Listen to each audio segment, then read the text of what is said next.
Oh, hello, hello. Ho. Right, how's everyone doing? Oh, apologies for yesterday. Oh, I needed a break. Right, do we have everything? Music. If you hear that noise in the background, that is La Kettle. Yeah, I think my coffee's about to run out. Can't have that happening. No, no, no. Oh dear. How's everyone doing? Hey, Nick. Kelv. Gorav.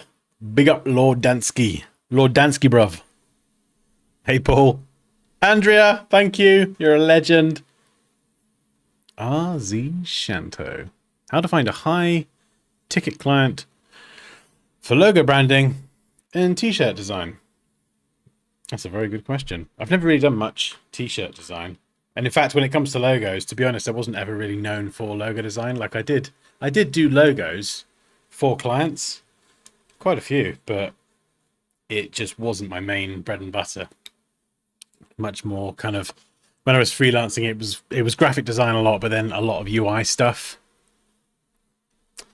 And yeah, I mean, I got a lot of my freelance clients through People Per Hour, which was a freelancing platform. And it was tough at the beginning. Like, you really had to pitch for projects, and there was a big chance you wouldn't get it. And then I think once I got a bunch of 5-star reviews under my belt and I built out a portfolio and it was in the header graphic on my work and stuff, um, and I remember I got this one big client. It was the biggest one I'd ever had by a mile. So it was like going from smaller budget jobs to this one big job. And because I like billed a lot more money through the site, it put my rating up and my rank up. I think there was one point where I was definitely in the top 10 designers on the platform. It was called like certification rank. So you had level 1, 2, 3, 4, 5, and then you had the top bracket, which I think was like the top 10 or something. And I got into that top bracket, which at that point I stopped having to pitch for work. I didn't pitch for work anymore. People came onto the site looking for freelancers. They looked at the kind of top ones, and then they just got in touch with me. Yeah, so it kind of flipped on its head in the end. First time on your live. Excellent. Well, I'll try not to disappoint you. Hopefully you have a good time.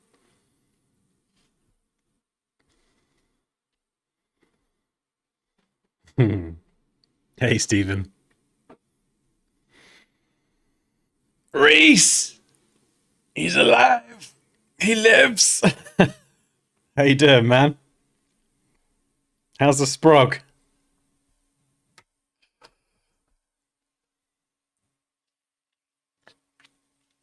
Are you getting sleep? That is the big question, though. Barely alive. Excellent. That's what we like to hear. Struggling, barely alive, surviving. Fantastic. Oh, goodness me. I get clients through my stories. Recently got an illustration project through Instagram story. Oh, interesting. This is probably a stupid question. I don't use Instagram a ton, but do stories get pushed out to people who don't follow you? Or is stories more just for people that follow you and it kind of shows up at the top? I feel like it's the latter, but I'm not entirely sure.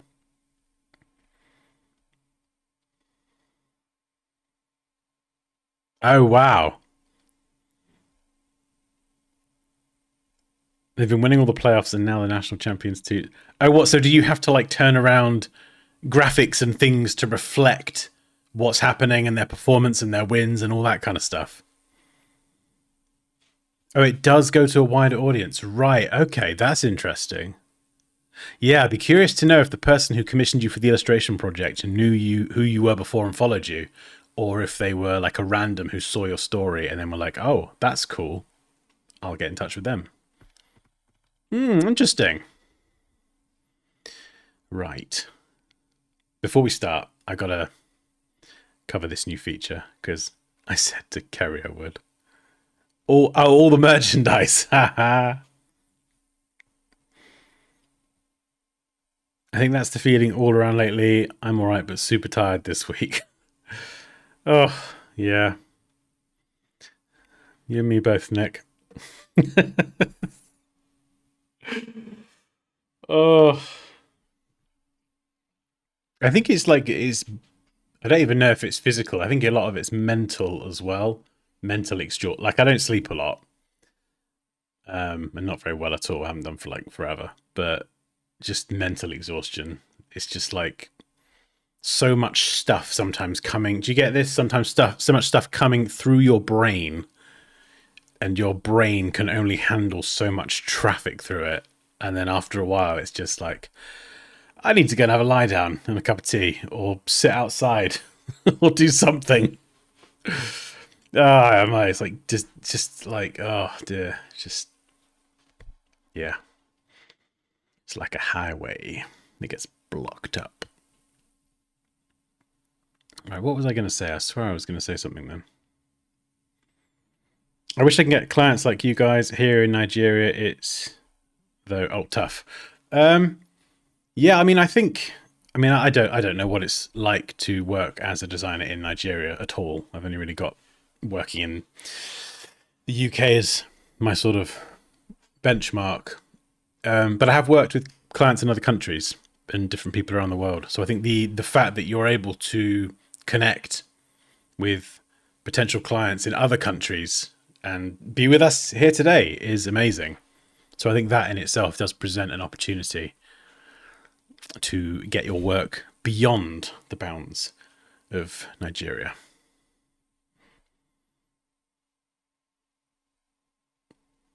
More mental fatigue than physical. Yeah.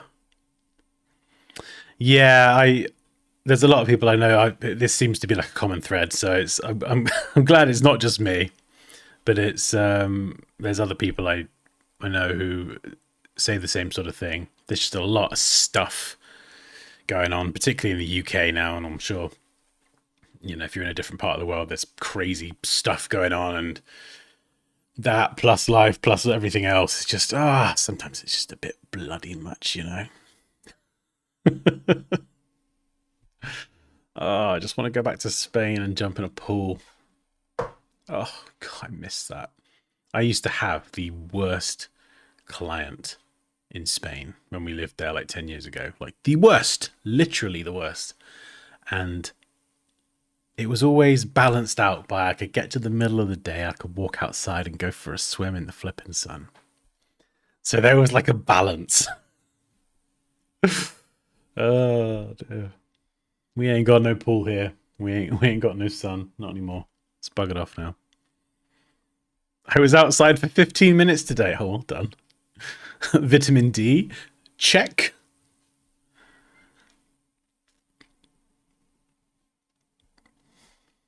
Yes, good point, Reese. Yeah, see if you can do some work for some clients in the US.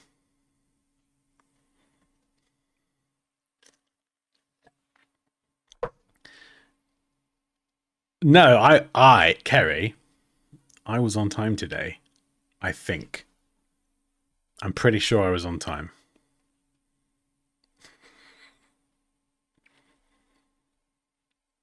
When do you start? That's a good point. Yeah, we will start. So, Kerry, first of all, we're going to just have a quick look at Harmonize. This is one of the new features added to the Photoshop beta. So if you've not got the beta, download it from the Creative Cloud app. And these are a couple of things that I've been working on. Dumping random objects into a field. So compositing, this sort of stuff is compositing 101. Balancing your color, your exposure, shadows, highlights. And stuck a Game Boy in the field as well. In fact, I posted the image in the Discord, so if you do want to have a go at I'll call it the field challenge, where you just dump something random into the field, make something oversized. I don't know, it could be a teacup, it could be a think of a random object. It could be a phone, it could be anything, just a camera, dump it in the field, retouch it, try and make it look as realistic as possible. We've got a couple of night mode variants there as well.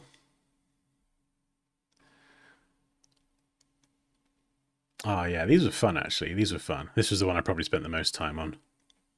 And I probably would give you a Photoshop course pitch here, but I can't really be bothered. We got stuff to do. Let's crack on. So yeah, harmonize. Harmonize is this new feature in the beta at the minute, which is pretty interesting. So if I strip all this back, and we'll go pre-harmonize. So let's see if I should be able to grab the original everything mug. In fact, let's just start from the beginning. Let's start from the beginning. That's going to be way easier. So let's pop you back in there. So this is literally a mug. Let's grab the original image. So Photoshop's cutting out capabilities are flipping marvelous now. They're so good.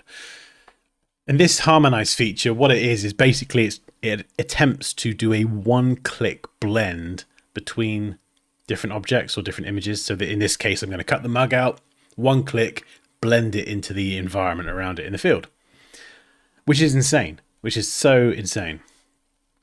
So the first thing I need to do is when you're picking images, when you're compositing, is one of the most important things. If you pick the wrong image, the lighting, the angles off, whatever, you're going to spend hours retouching something that will just only ever look so good. And I've done this before. And then you have to go and pick. You realize you've screwed yourself, and you've got to go and pick another image and retouch the whole damn thing again. It happens, but if we can avoid it, that's great. So here you can see the light is coming from this side here. Ooh, let's draw some arrows. Let's draw a nice big arrow. Lighting direction. There we go.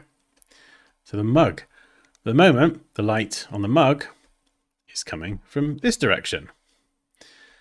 And that ain't ideal. So a really quick win if you don't want to pick another image and you're like, this is the best mug ever. I want to use this photo.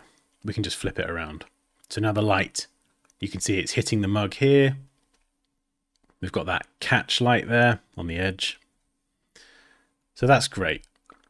So now the mug is going to fit. So we can select it. And what I would always do is make this a smart object first. Just because it gives you more flexibility. You can then go back inside and make changes, all that stuff. And then all we've got to do is we could do select subject, or we could just grab the object selection tool. Hello, Moosh. Moosh does a flipping phenomenal job at making selections. Not perfect. Something like this. In fact, actually, something that is manufactured like this, I would still pen tool it. Manufactured products with hard edges, I would probably still pen tool. But for now, this is good enough. I can go and refine that later if I want to. So we've got that cut out. And what are we doing? We're going to rotate it, I think, so it looks a bit more natural. And maybe we'll resize it. There we go. So we're going to get the position looking good. And then we're just going to cut a straight line. And then we're going to brush into the mask with black. And just get rid of this stuff. There we go. So now we've got our half a mug. We can go and position it, resize it. You can see what I mean about the lighting as well. It's not perfect, but it definitely, we're stacking the deck in our favor to make our life easier. There's no point, like if you get the angles and things wrong, what you're going to do is you're just going to mean that you've got to work harder and do more retouching to fix something you could have fixed easier by flipping it. So now that we've got that on its own layer, we can, well, if you use this thing, you've got harmonize there. I hate this contextual panel. I don't know why it's there. I don't know why it exists. Who made it? Like, it just floats around and gets in the way of what I'm trying to do. Just stick it up there, or like up here would be great. Look at all this empty space in the UI. You could just pop it up there and it'd be fine. But no, it wants to float and hang around and just get in the way of me anyway. Take a breath, Dan. We're going to get rid of it.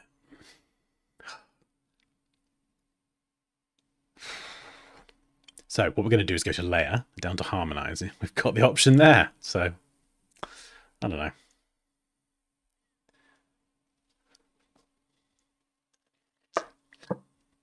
have to try and stop myself from ranting about resources being spent on features that make no sense. But anyway.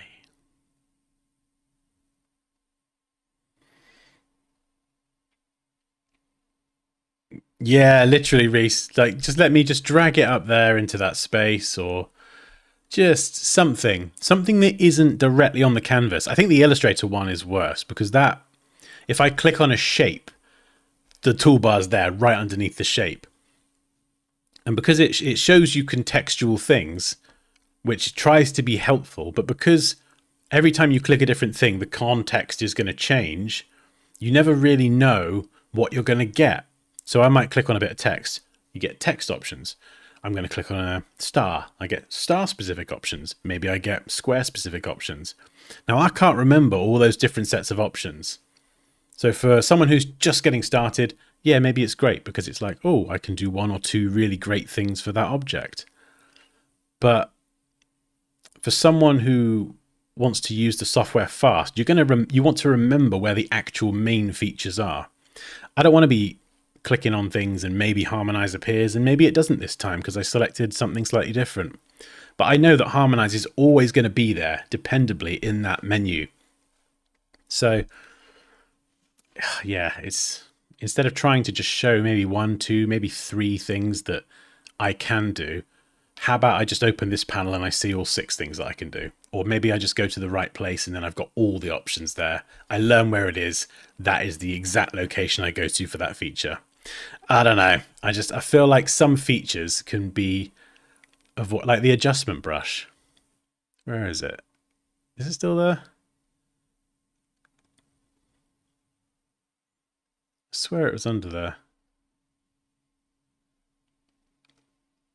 Where's the adjustment brush? Is it this? They've not got rid of it, surely. No, there it is. Is that it? The adjustment brush. Does anyone use the adjustment brush just out of interest? Because to me, I feel like, and I might be wrong here, but the adjustment brush is the kind of thing that could be completely removed and just replaced with a good 2-minute video explaining exactly how to brush with layer masks. Like, I don't know, maybe that's just me.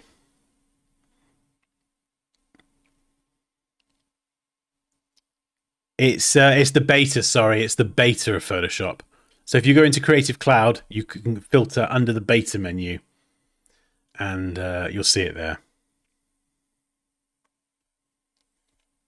But yeah, so this is the harmonized, anyway, ranting aside. This is the harmonized version and you can kind of pick 3 and you can generate more and all that stuff. So that one looks pretty good. Nice and dark, catches the sort of warmth of the light. So this is really cool. Even the light catching here, you can see has got the right colors.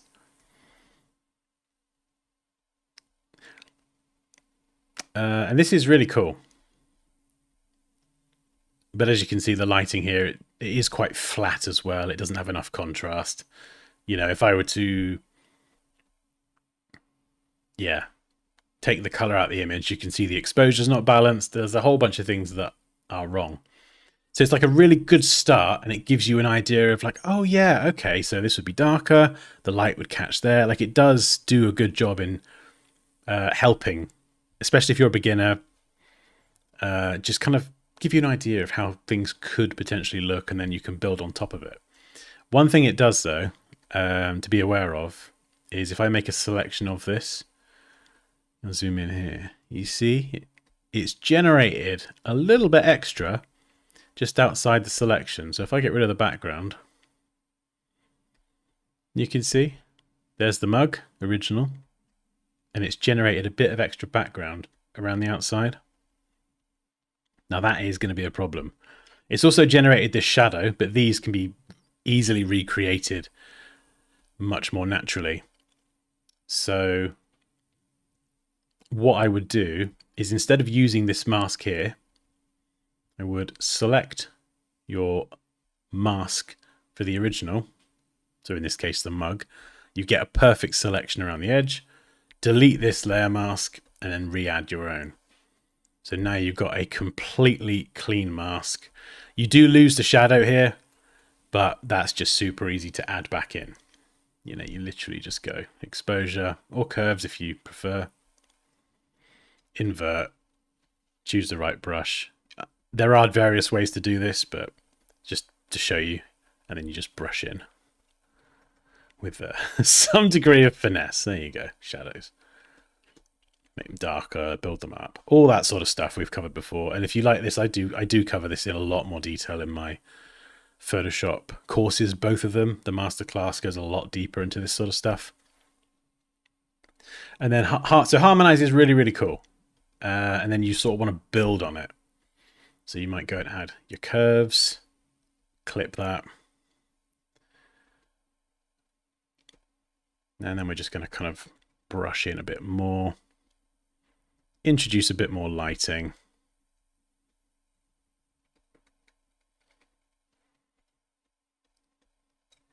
And just work to get that looking a bit better. Color balance. So we want to warm this up, maybe the whole thing actually. I'm just doing this, I'm speed running this. So maybe we do that, maybe the shadows. Don't want to go too crazy with them. I think that might be fine. And then if you want to get the grass effect, there we go, grab a grass brush. Let's go back to 100% on the flow, and then we're just gonna stamp it in. And you can do this with much more finesse and precision, but this is, in a nutshell, the technique. It's literally that easy. I did this wrong for years. This is why I cover this in both courses so extensively. This is like speed running a demo of the fundamentals. I did this wrong for so many years. It was just ridiculous. And obviously this is a starting point. You go on here, you'd build on this. But my goodness, what's your favorite tool in the brush? What's your favorite tool in Photoshop? Raquel's going to hate me for saying this. Raquel, you might already know what's coming. My favorite tool is actually the brush tool. Because it gives the best results. It just 100% does. There's lots of ways in Photoshop you can like automate things, and you can get certain effects and blah blah blah. You know, there's loads of techniques for creating shadows and highlights, and you can use clever techniques. But the one that I actually physically enjoy using the most and get the best results with is the brush tool. Just because it's just so versatile. Not just the fact that you can, you know, install a trillion custom brushes and make insane looking effects just by clicking around really easily, but even these soft brushes here, you know, like a soft brush is really good for shading. This is what you want for your shading.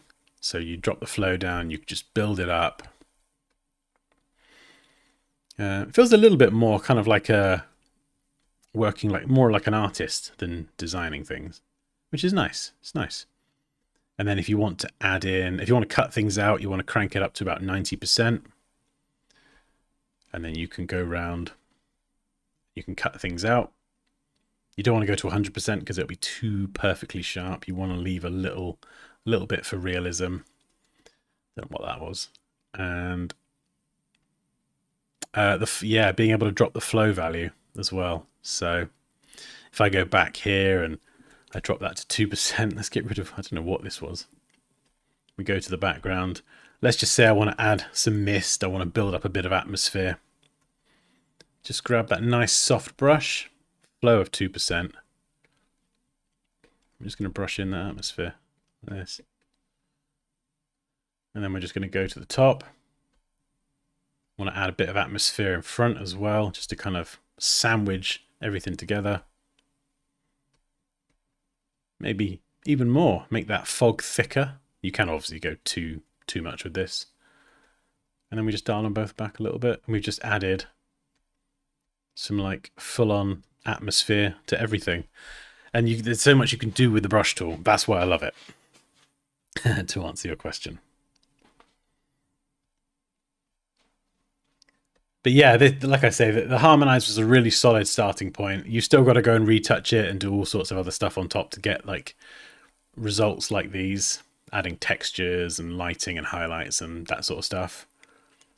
But it's like a really good starting point whether you're a beginner or if you've been using Photoshop for ages. I've enjoyed it. I've enjoyed it. It does, like I say, generate that extra bit around the edge, but as long as you use your original selection, you can get around that.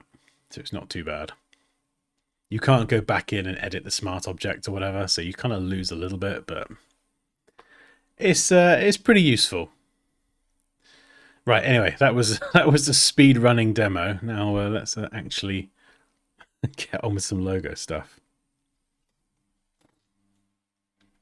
This might look familiar.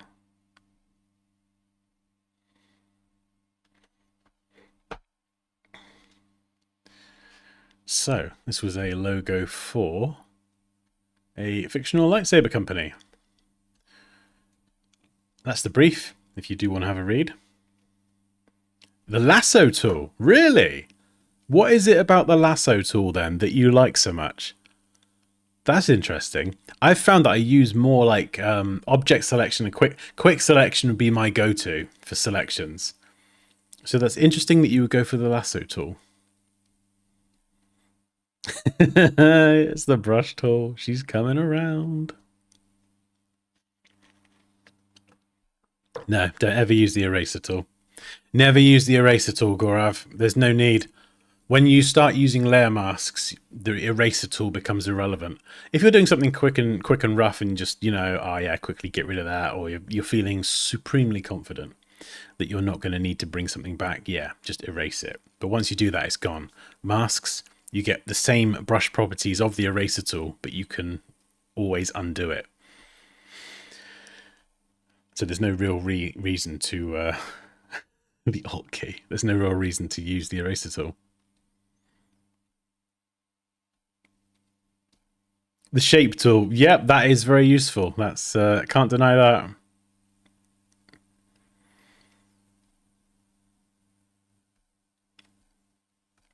Oh, nice! You're on a podcast. Cool, man. So yeah, there's a lot. Oh my goodness, there are a lot of ideas here. So I think we started here, and is this? Yeah, this is all custom drawn type, and we're going to do a little bit of that today, actually. So if you want to learn how to do lettering, I got to turn the fan on. It's boiling in here.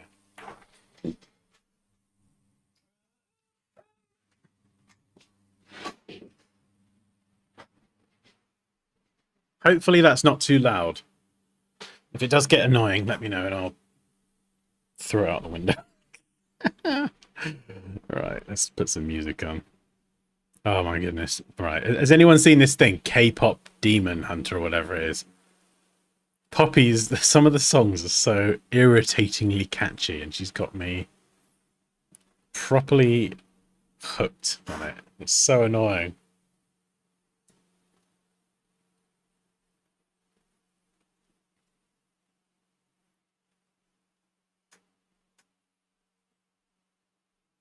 Yeah, I suppose. Okay. Refining selections. I got you.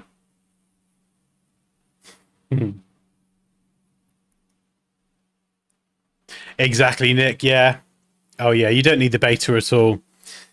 The the main thing to do instead of harmonize is basically the equivalent of balancing your exposure, your color, and then adding shadows in and maybe some highlights. The results that I've had so far, they do seem quite flat in terms of lighting.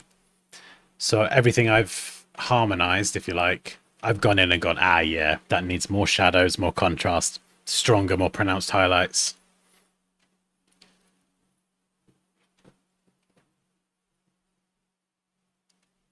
So yeah, that was the first one. And this was another one. So kind of, again, is that custom type? No, that was Futura, I think. And a subtle nod to lightsabers. Oh, And this was so creative who submitted this design. I quite liked that. The lightsaber kind of sitting in that negative space in the B. So I think we... Oh, I don't know what that was.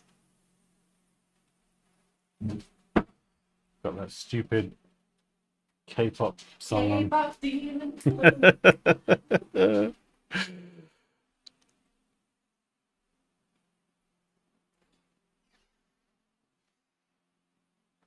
Tipper. Okay, never heard of Tipper. I'll have to give it a go. This is kind of... Yeah, where was the final design? I've lost it. I added the E back in sometimes and then took it away. So I think the... Oh, God, what a mess. What a mess. Oh, that was it. We stuck it in the R. So again, this is all custom drawn type. We stuck the lightsaber in the R. Then I think I stuck it... But no, I stuck it in the B. Then I put it in the R. Then I thought, oh, actually, let's put it in the A. So it's kind of moved around a little bit. Lightsaber exclamation marks. Oh, man, so many ideas. This idea popped in my head the other day. Literally having the S-A-B-R, saber. Totally different.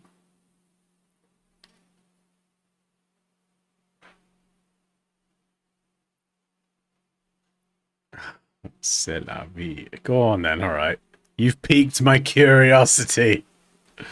Let's have a look. Let's have a listen. See if it's my sort of thing.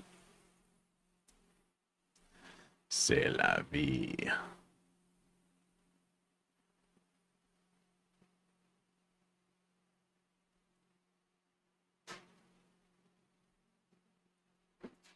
Didn't even ask what genre this is. Oh yeah, so many ideas. Then I put together this kind of board. So again, I took out the E in the end to make it a bit more unique. Simplified version here, just lightsaber in the A. Tagline, wield the impossible. Some mock-ups just to kind of build this out into a little bit more of a brand presentation. And it's, yeah, it's alright. We've got the version here with the kind of lightsaber in the A. I do like that. The thing that... I mean, I love this. This is all, again, custom type. Where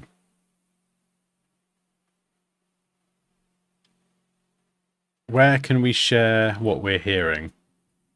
Oh, I thought you meant me then. I thought you meant the music was coming through.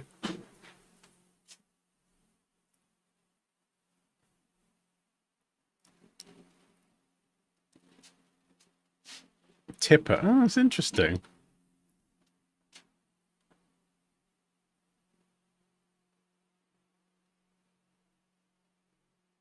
Musinski. So yeah, this was the one with the lightsaber. So the original idea of the lightsaber in the A brought through into the type. This one was a bit more, still a lightsaber there, but, you know, more type-led. This one here... Well, just Andrea Raquel, don't say anything. We'll ignore that one. And then I've done a bunch of ideas today. Now, I think I've got one. I think I got one. Oh, that's my sketch. So if you're thinking if you're thinking like, oh, do I need to be able to draw? Let this be proof that you do not. So that crappy sketch there of the SABR, that ended up being something like that. Yeah, I want to get the lightsaber in the S. I want to get it in the S so I can separate the S for saber from the type. I can have it as a kind of a standalone brand mark, an app icon. So I think I kind of got something. I did a few here. I've got some lightsabers in the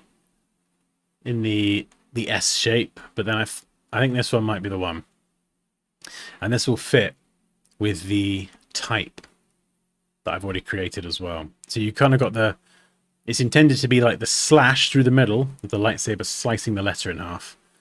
but then the entire shape here itself is the handle of a lightsaber. And it's a letter S. So it's trying to do many things.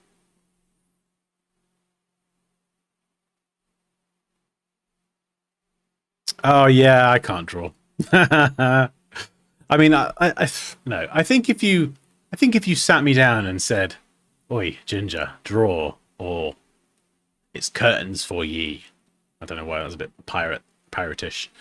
I probably would draw. I would be able to come up with something. I've always had a really good eye for mimicking what I see. So I used to pause cartoons as a kid, and I would draw off the TV, and I've always been able to replicate things really well.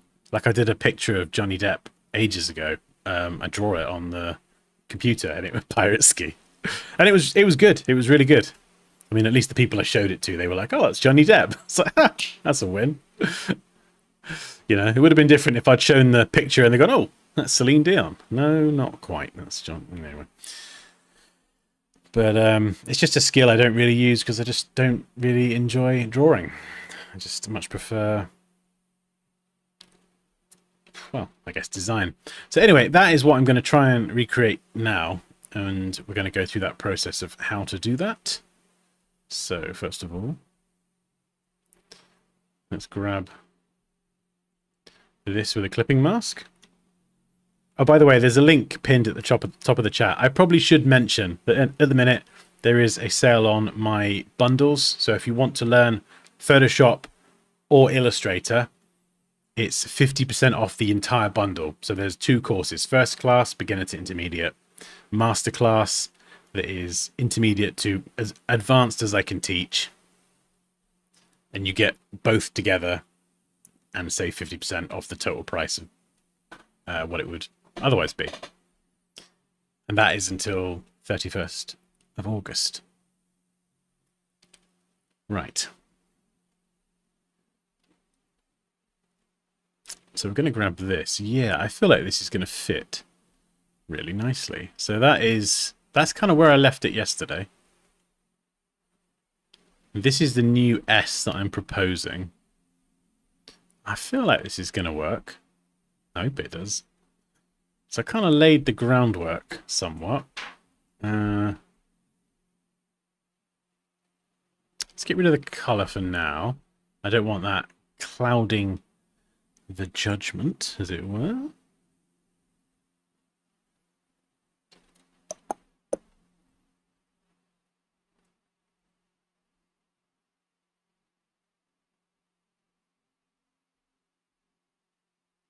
Do you sketch?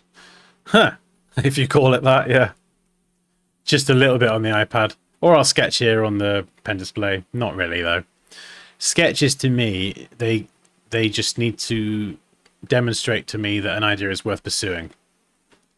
As soon as I get something that I think, oh yeah, that could work, I'm straight into Illustrator.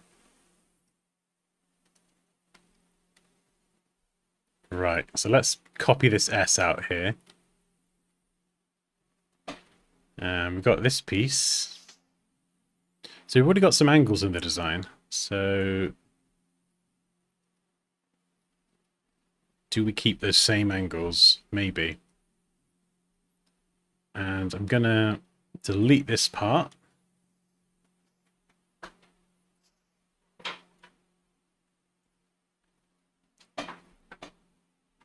I think all of this here is at 45-degree angles, so I'm going to try and be consistent where I can. Oh, I don't know, actually.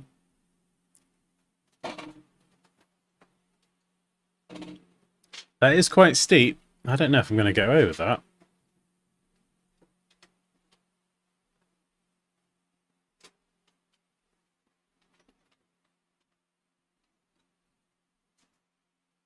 Now, this can work as a bit of an ambigram. Ambigram is where you have effectively a monogram like this.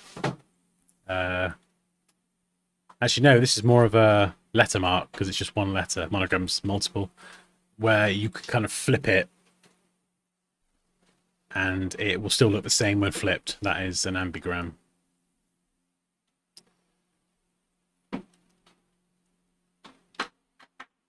Right, these are going to have to come down. Let's get them out of the way first.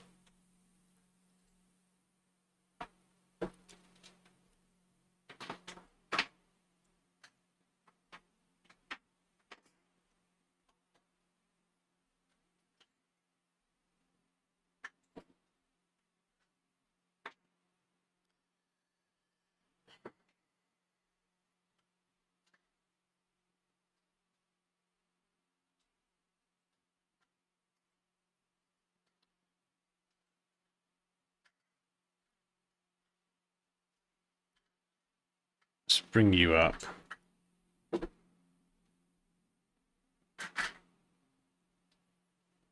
And let's add some white on the left and right.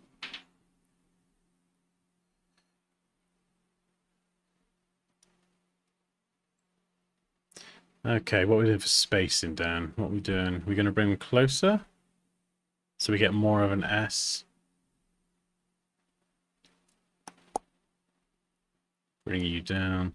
Obviously, it's not balanced top and bottom right now, but we can fix that. That's easy enough. So doing it this way, we sort of keep those same angles, and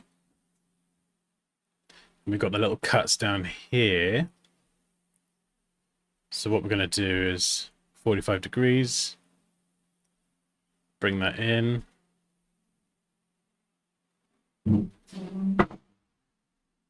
There we go.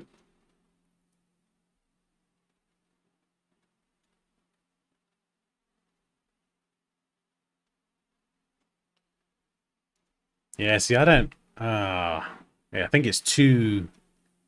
It's trying to be too geometric and rely on that angle. It needs to be, like, shallower. I wonder if I do make it shallower.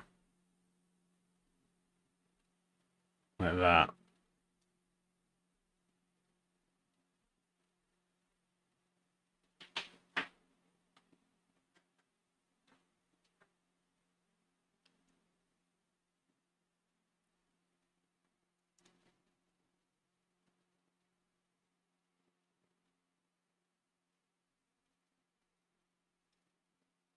Side-eye top.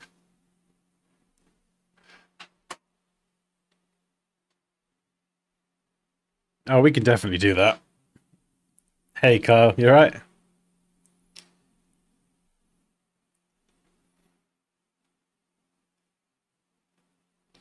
Okay, what's not working?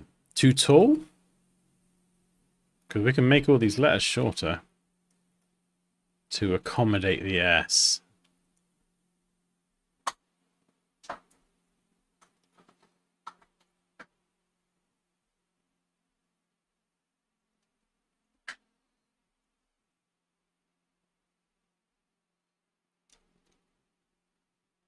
Is that better?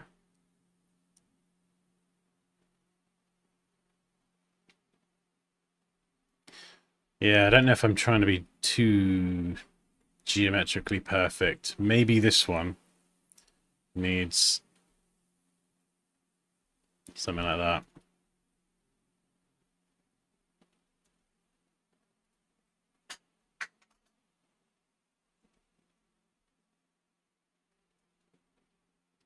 Yeah, it's a bit more slicey. Slicey dicey.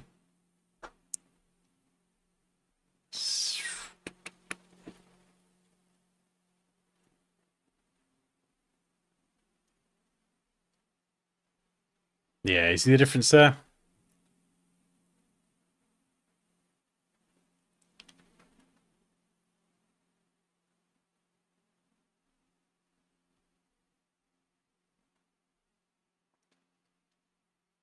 I wonder about... I missed something. I know what I've missed.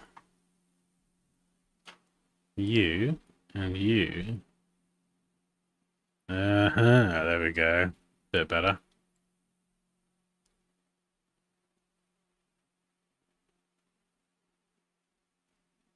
Yeah, that angle fits a bit better. Curve that edge where your little triangles are. Do you mean curve this line here? So kind of curve it up.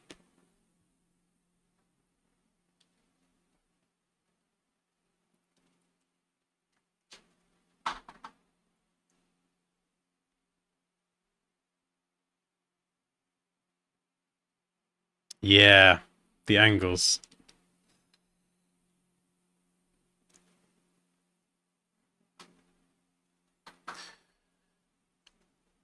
Yeah, like everything here is snapped to 45-degree angles. I don't, you know, maybe it's not 45, maybe it needs to be 30 or 15, but I always try to mirror angles where I can.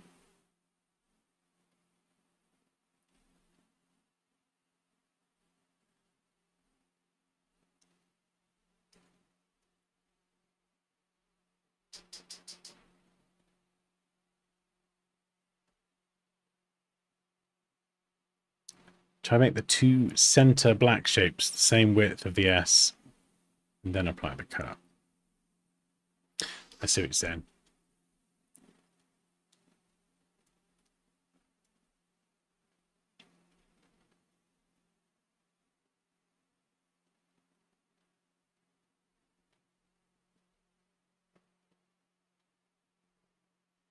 So you'd have this, and then you'd apply the slice.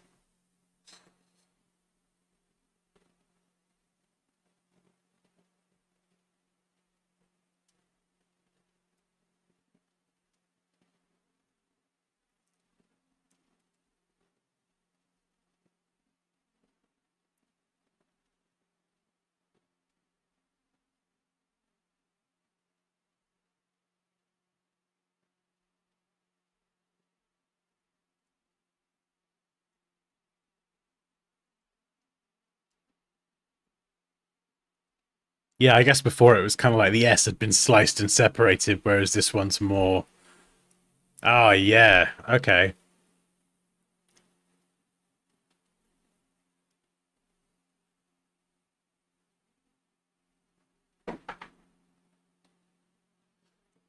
Yeah, I've still got to make it tall, though.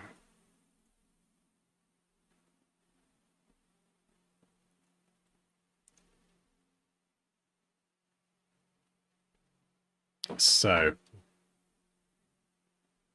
we're going to have to lengthen this. We're going to grab the right anchor points here, and we should be able to lengthen it without distorting it.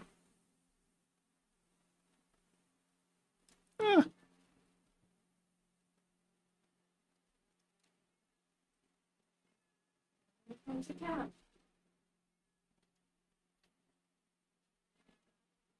Hmm.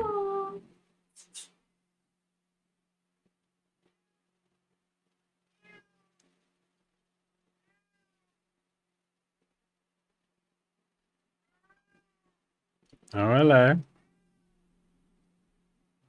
I know that noise. Well, come on then. Come on. It's the cat.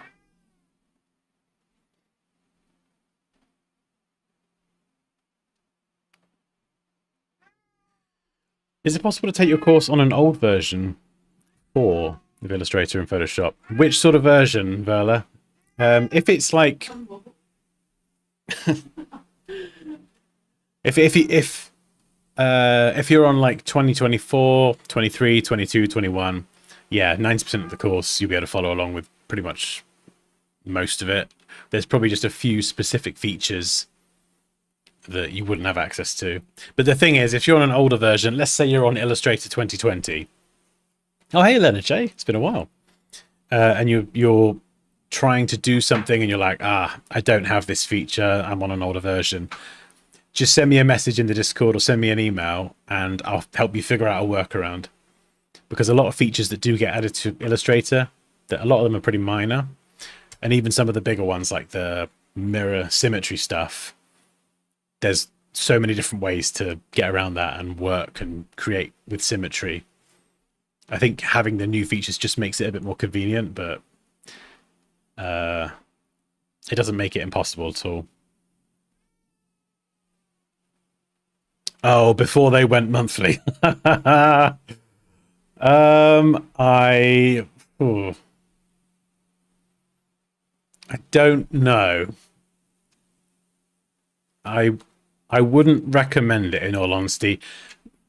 You might be able to follow lots of it, but I couldn't guarantee. Do you know what I mean? I couldn't guarantee that you'd be able to do all of it or as much as you'd hope, and I just yeah.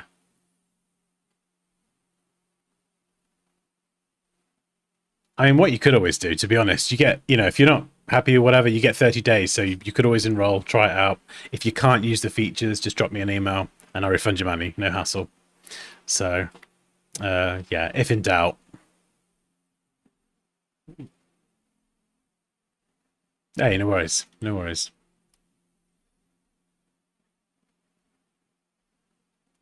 So, do we add a curve here? Do we add a curve? We're just pen tooling this right now, super quick. We don't need to do nothing fancy.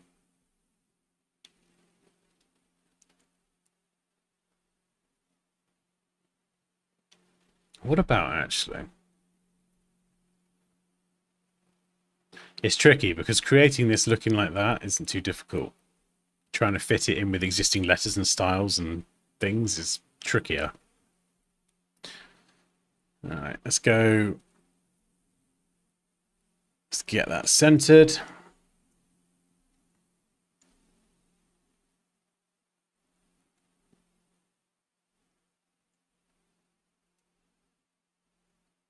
I feel like I need to square this off.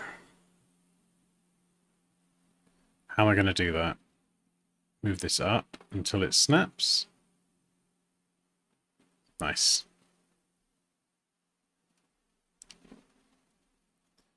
Yeah. Let's square this off because I can always go around it again if I want to. Do it in outline mode to be safe. Outline mode, you can kind of see where your original line is, so yeah, boosh.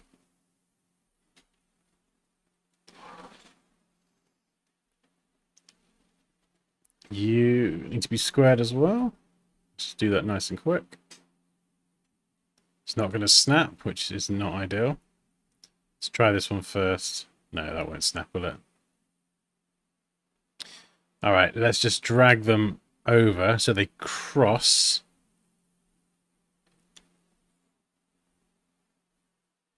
Then we can just merge them. It's another workaround. There's always a way to get around something. You're probably not going to snap either, are you? So we'll do the same thing there.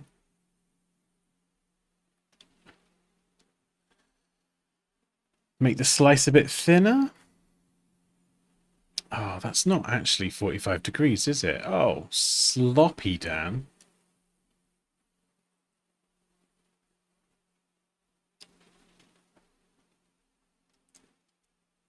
Right, scale.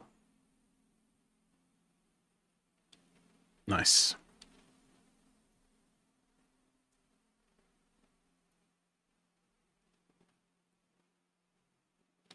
Are you familiar with the Affinity products? Yeah, I don't really use them a lot, but they've been designed very well. In the sense that going from Illustrator and Photoshop, there's obviously a few differences, but they've been smart in keeping a lot of functionality and keyboard shortcuts very similar. So coming from Illustrator, it's like, oh, P for the pen tool, V for the move tool, just the same. So it doesn't take too long to learn them. I feel like the UI is quite simple as well. They've got a very simplified tool set. There's a lot of tools here that are just unnecessary bloats you don't need to learn. Hey, Zakir.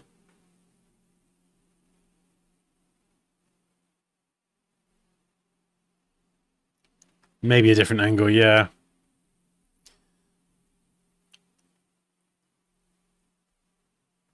I wonder if...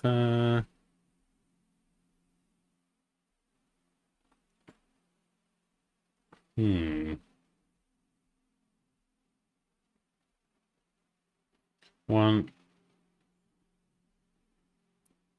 two.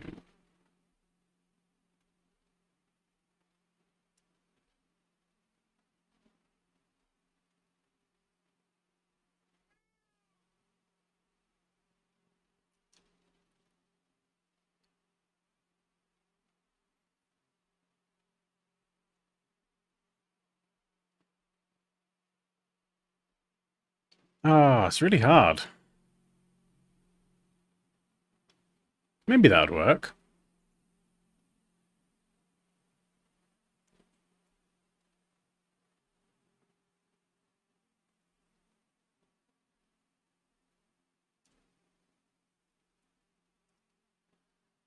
No, it's going to be...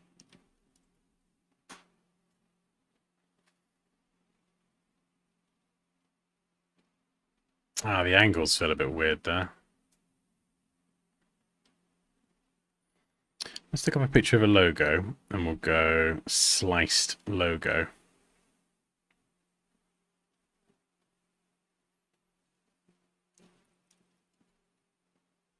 Ooh. Just had someone enroll called Kyle in the Illustrator bundle. Kyle, is that you by any chance? Kyle in the chat. Woo! Go Kyle! I just thought I'd ask. Kyle, gotta check. What was I doing? Oh, yeah. Logo sliced. Let's see how other logos... How other designers have sliced logos. This is kind of what I want. Yeah, so they follow the same angle.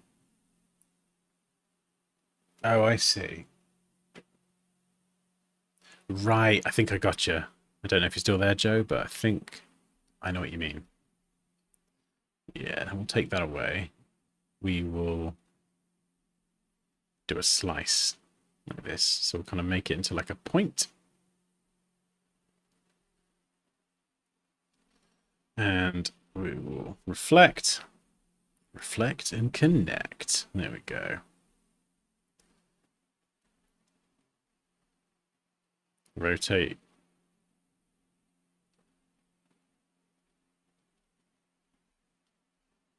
So we'll shrink this down. Yeah, something like this.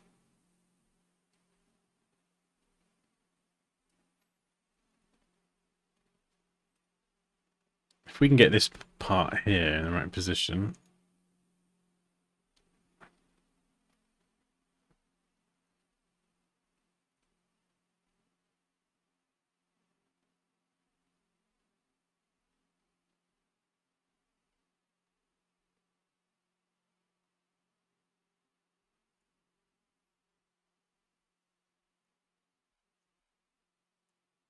Hmm.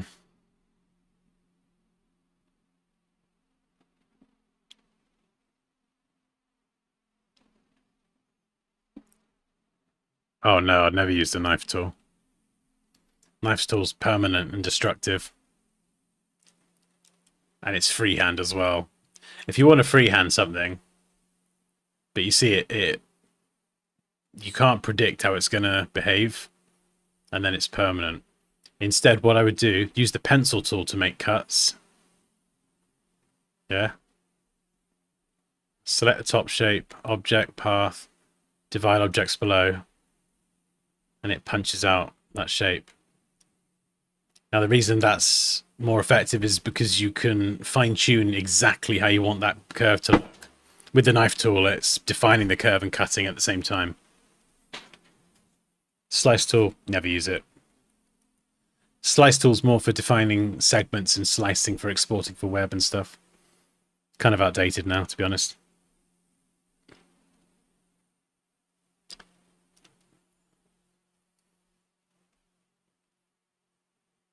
Oh, I kind of like this. Maybe it was just a bit too thick or something. I don't know.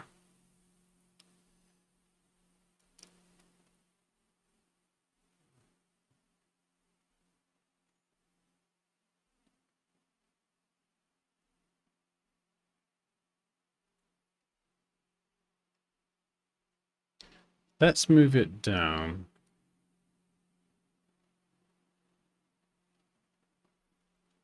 So it's not... That looks a bit weird, but... Let's kind of go in the middle.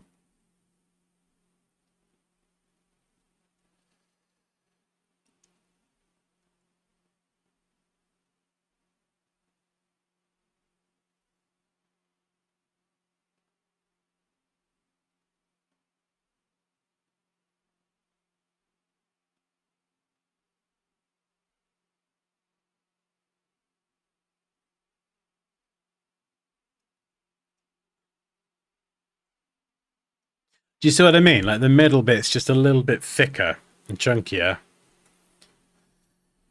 Whereas I feel like here, it's... is it that one? Actually, it's not even the correct width, is it?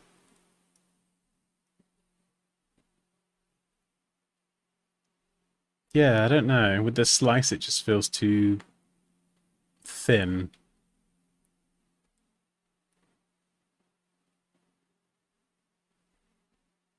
Yeah, I feel like this is better, and I would need to shorten the letters, and I'm fine with that. All of these letters can be shortened.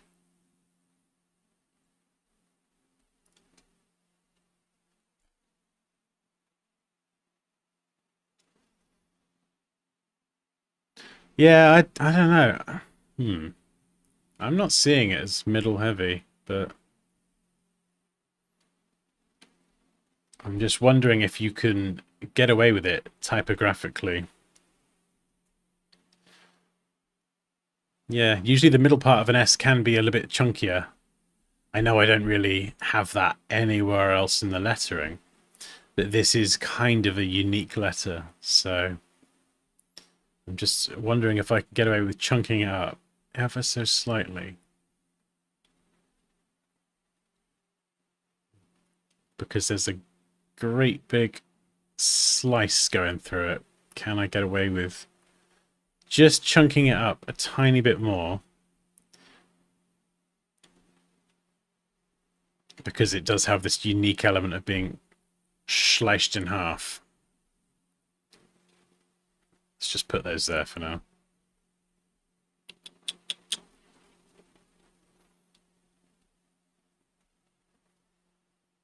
Oh, hang on, I've not even done the thing, have I?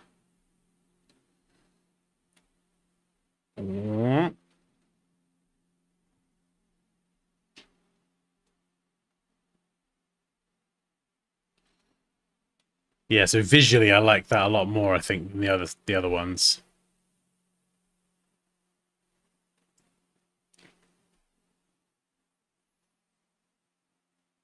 Hey, Eli. Oh, no, that's my fault. I was going to stream yesterday, but it ended up being pushed to today, and it's all very last minute.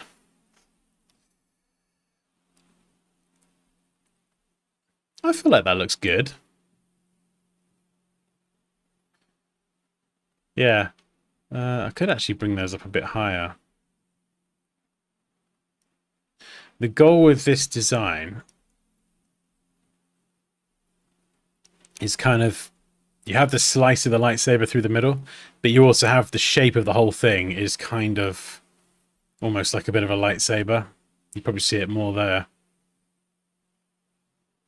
So it's kind of doubling up as a saber. Yeah, like that. There you go.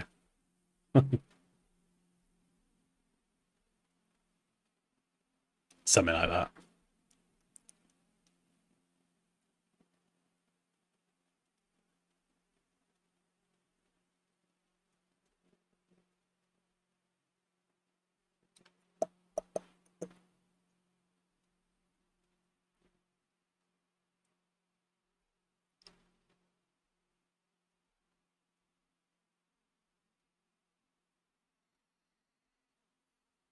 All right.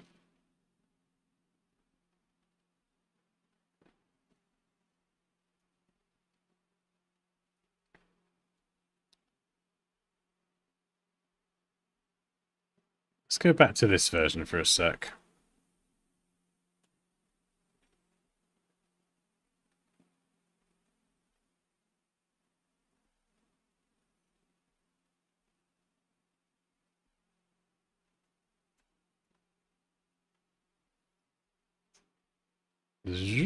Rotate. It's probably a good way to play around with it, actually.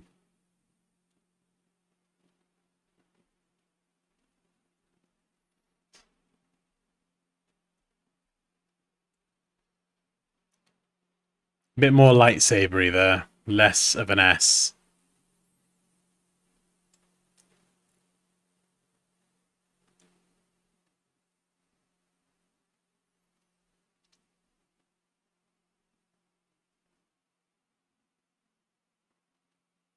Hey, Meriddle. Kareem says, I like it. Maybe a bit more space for the gap. Yeah, I think I like this one the most, but I think it's just fine-tuning the space. Do you make it the same width, maybe?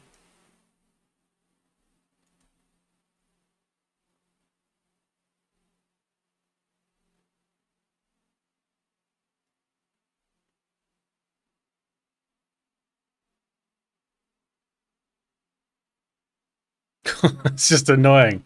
See, to me, it looks a bit unbalanced then. Like it's the same width. Oh man, it's a hard one.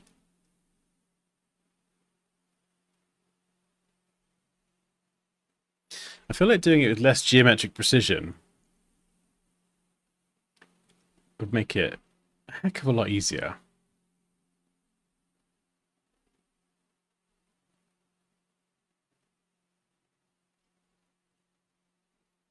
And you could even make it quite wide as well, actually.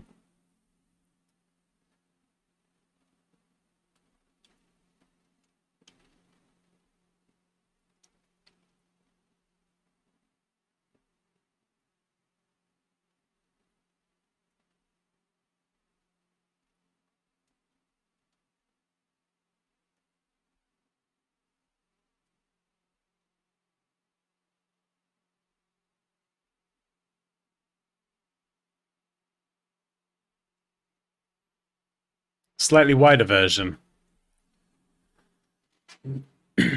Does that work a little bit better? Again, these letters can be widened, sort of. Maybe, actually. Oh, that might be a pain in the ass, actually.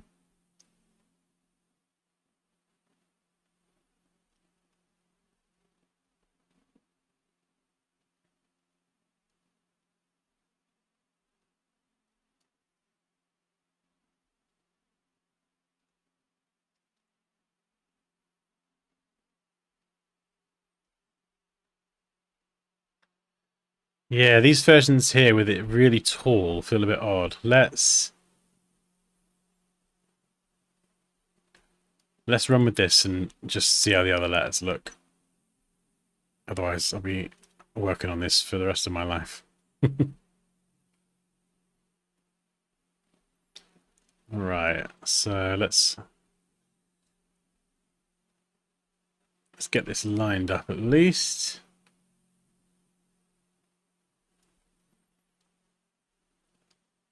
There we go. Right, guideline. Bring you down. Little tiny letters. These ones, I want the B to not be too... I don't want it to be top heavy.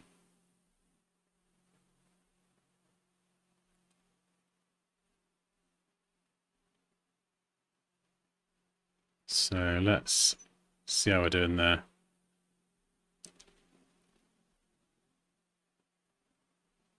Ooh, maybe a bit squish.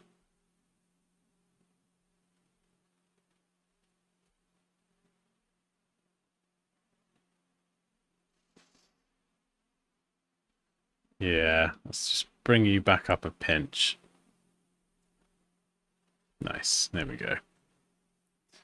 And then the R, we want to kind of do something very similar.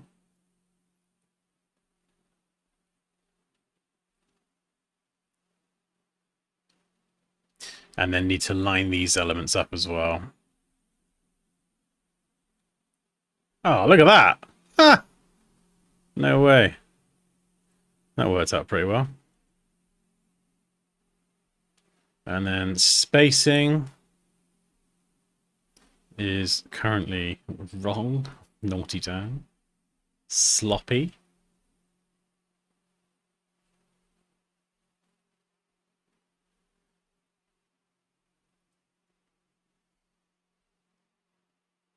So this is all monospaced.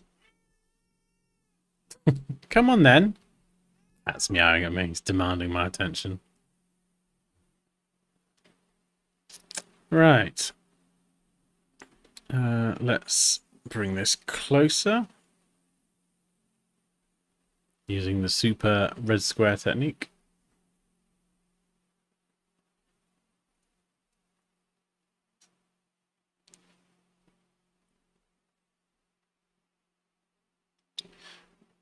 What do you think to that?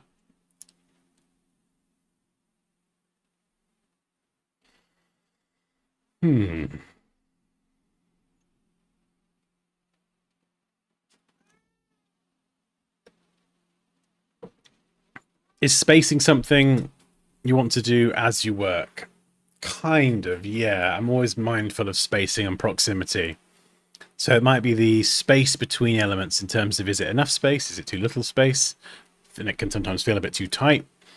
If I've got multiple elements, so it might be a bullet point list on a design, it might be I can't count, 4 letters. Is the spacing between similar elements consistent?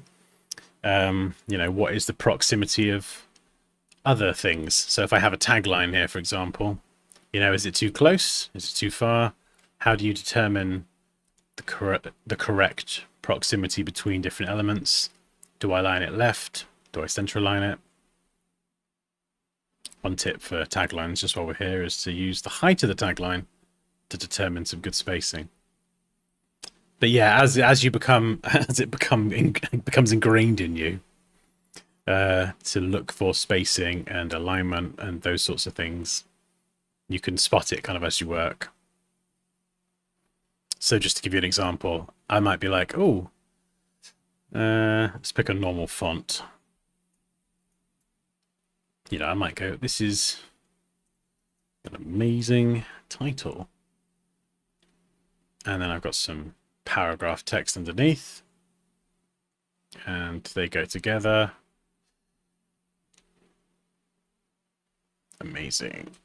Subtitle. And then I've got some centered text. So just to kind of use alignment as the example.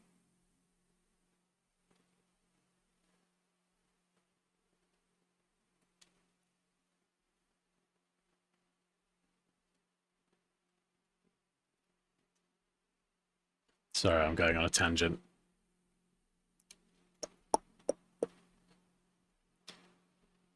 So pretend this is a design. We've got our super amazing title and description here. Got some text underneath.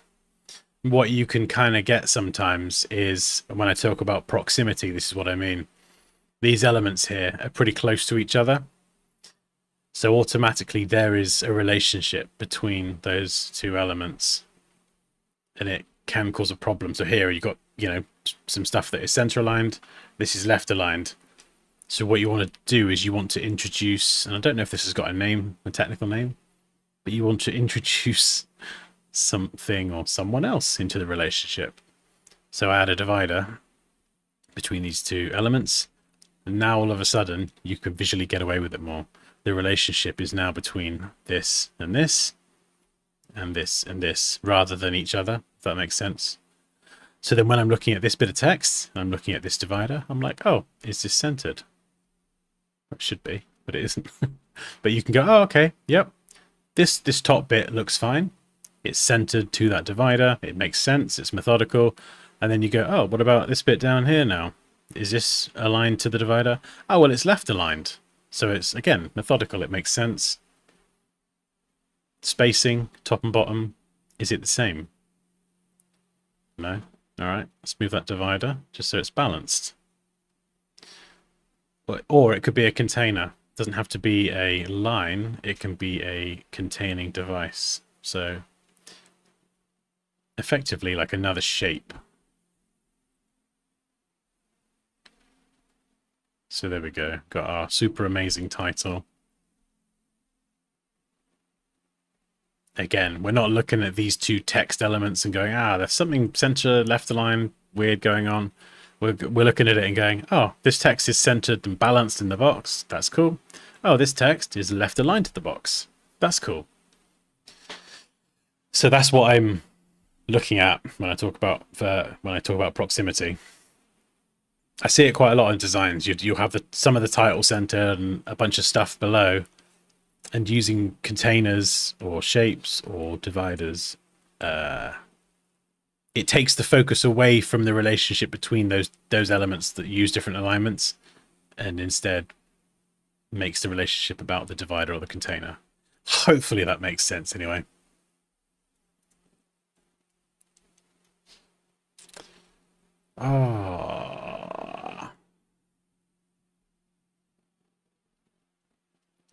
Do I like this? I don't know.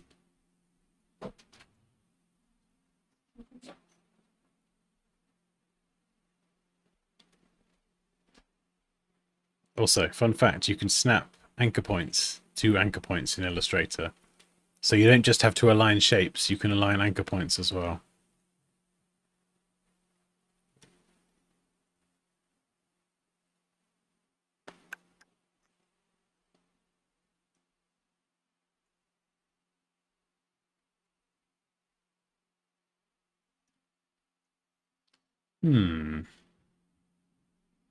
Yeah. Bit of subtle rounding maybe? On the outside or not?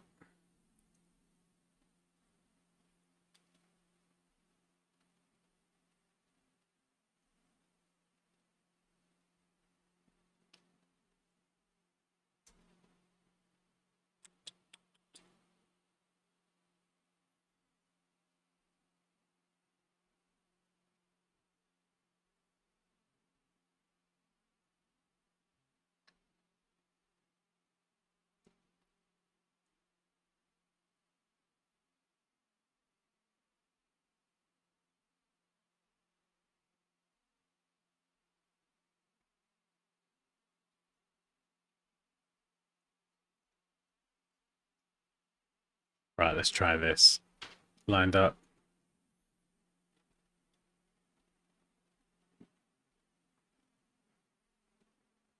Whoops.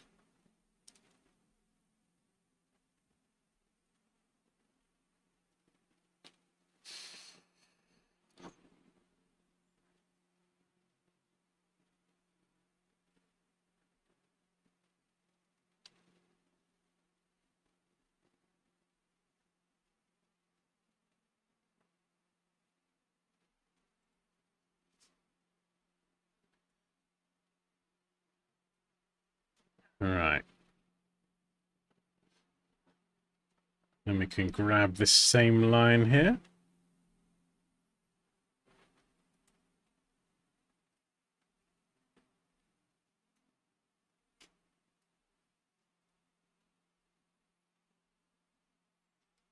Just make a connection to... Where have you gone? Where is it? There you are. You stay there. Anchor point. I need you.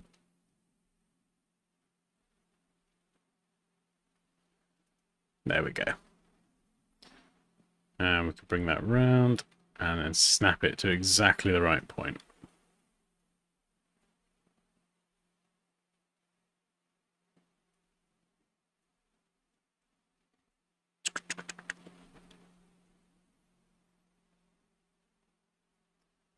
Oops. That's the wrong bit. Silly Dan.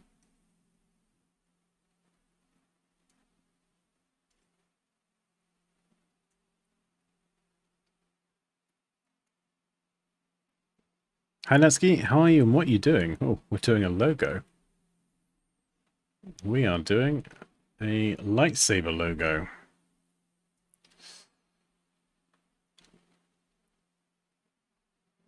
And I'm okay, I think.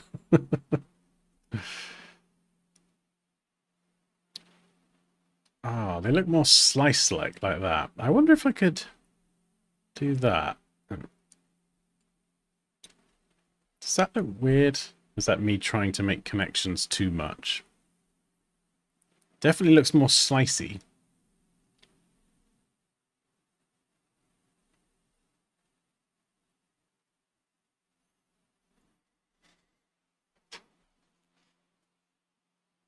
I'm always searching for, like, how can I connect something or line something up with something else? Oh, thank you.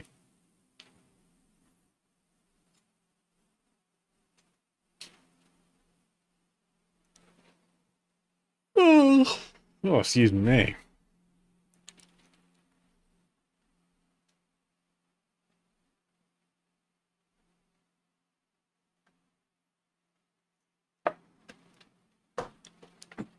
Oh, I think as AI evolves, it's always going to affect.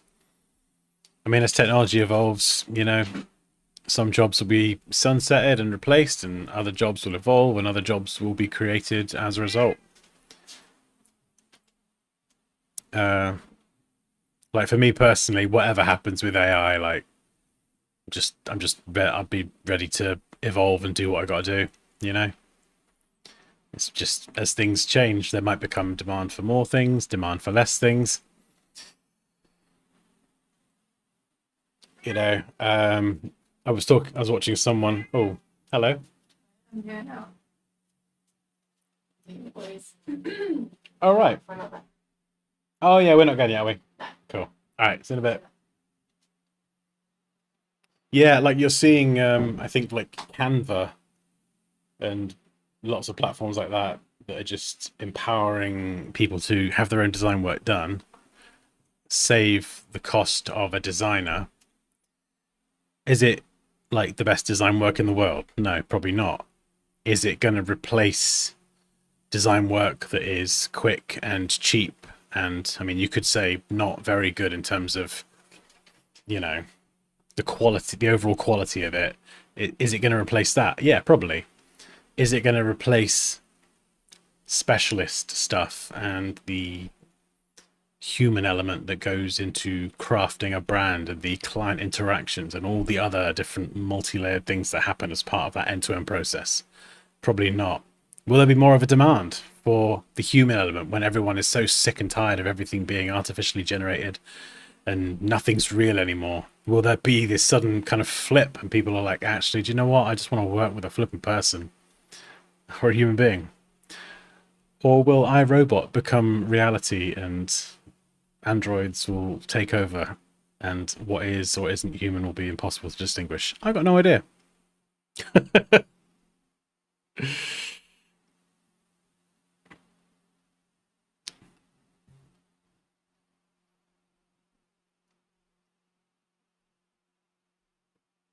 Yeah, exactly, Moosh. Exactly, yeah. Before computers existed, I'm sure it was the same thing.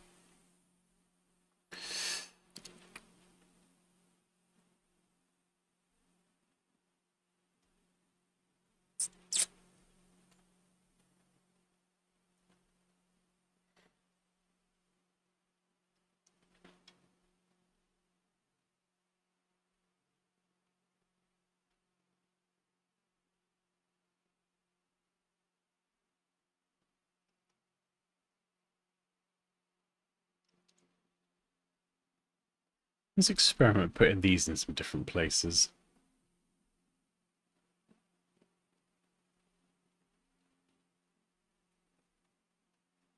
Ooh, well, that.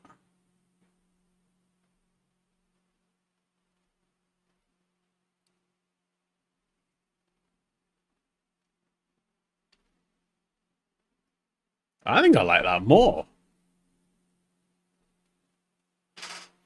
Oh, if you want to join the community, the Discord, there is a link in the stream description.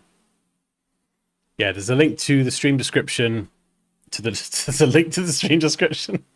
There's a link to the community in the stream description. There's a link to courses, 50% off, and I'm doing coaching again now because I've done the courses.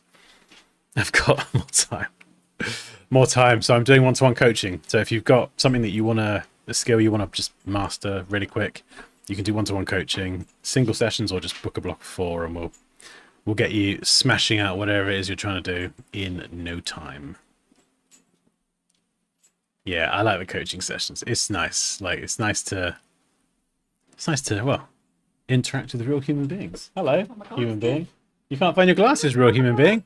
Oh no, real human being can't find our glasses. You should get an AI. There's probably an app out there that can help you find your glasses. FindMyGlassesAI.com.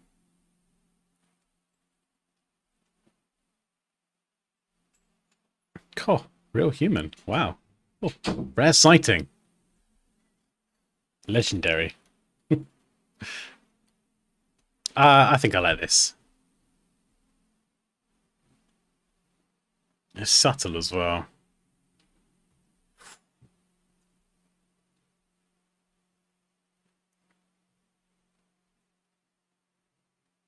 But it doesn't matter what I think. Ultimately, it matters what Raquel thinks. Do you like it, Raquel?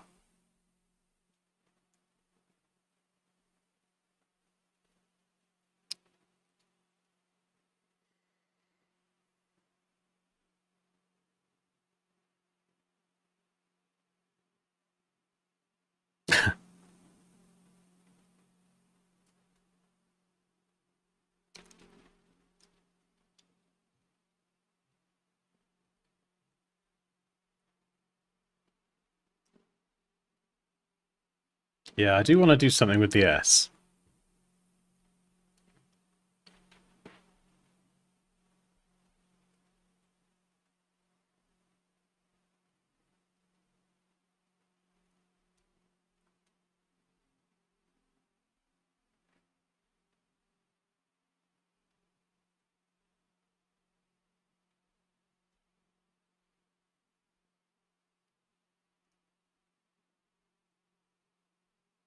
Discord link is in the stream description. It should, I think it says Discord community. Third down. This typo, not logo design. This is the name of the brand. Saber.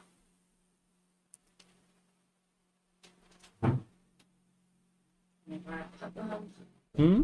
I know where I put them. Oh, real humans back. Oh, really hungry.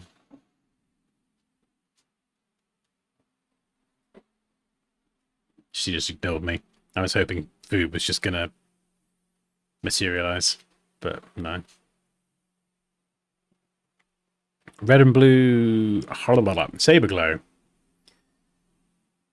Yeah, possibly. What you mean, like a gradient? That could be kind of sexy, Reese. That could be naughty. Or like green and blue. Because I did experiment with a few ideas with the colors separate. Yeah, go on then. Let's have a play. Go on then, sir. I'll bite. Let's do it.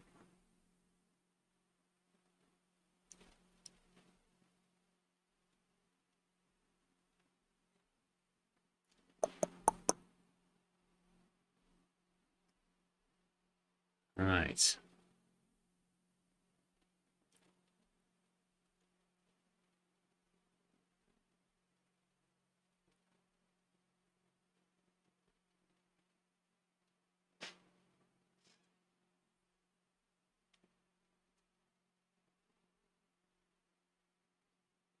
Oh. Oh, goodness me.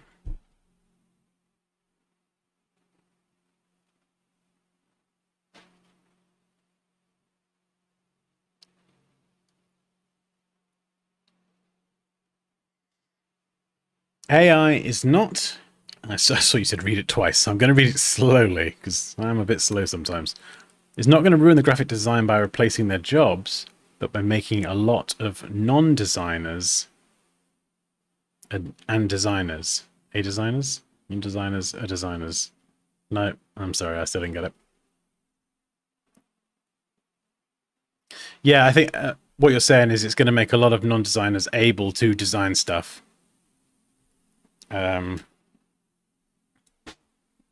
Yeah.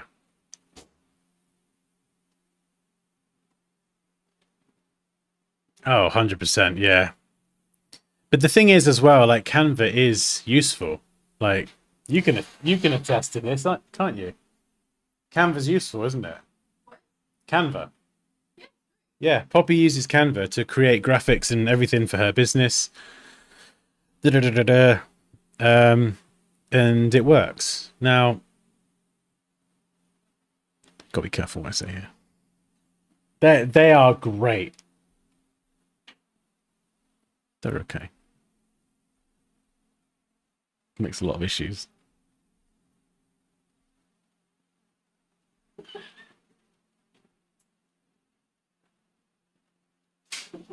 What's that? What is it? Oh. Yeah. It's like a collection of rocks. Sorry, I don't know what's happening. What was I saying? Yeah, but in terms of so the templates that Poppy picks are usually pretty good. Pretty good. Solid 3 out of 10. But the alignment, oh my goodness, the alignment issues, the spacing issues, they're all there. They're all there. She can't see them because she's not got them trained designer eyes like us. So, you know, these flipping wannabe amateurs, I'm going to do it myself because I know better. Yeah, I'm talking to you. I'm waiting for you. Oh, you want some ice for that burn? Oh. You said a lot quicker than waiting for me. Yeah. That's true. But then again, anything is quicker than waiting for me.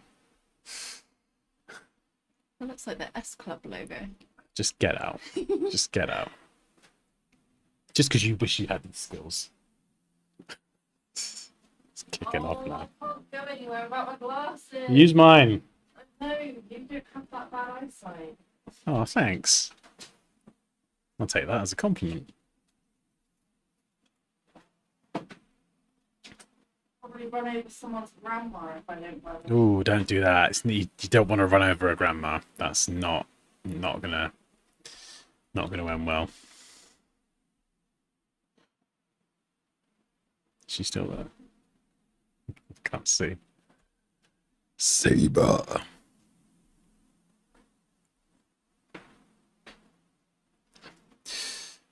Black line in the, even a possible black in the middle of that. Oh, what you in the black in the gradient? Black in the gradient? Surely not.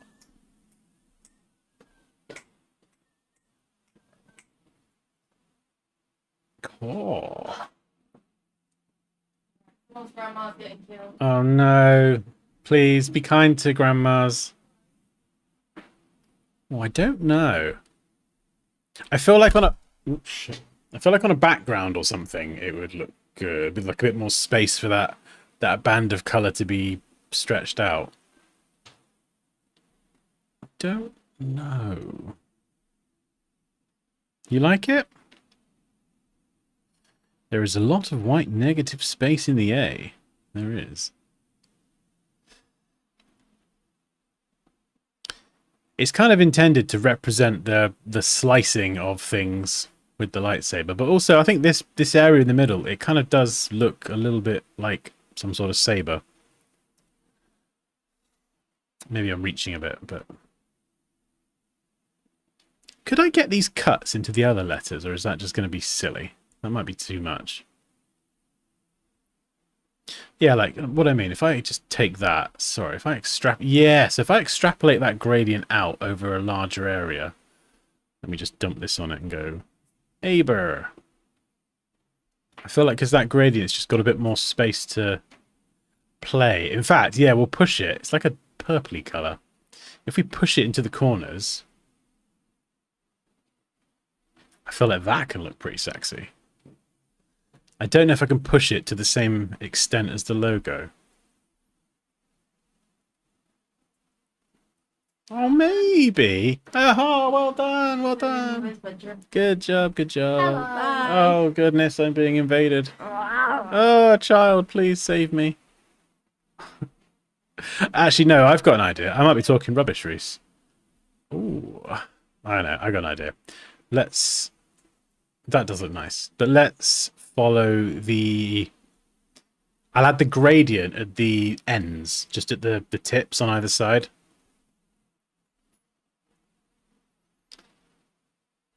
Why can't I select?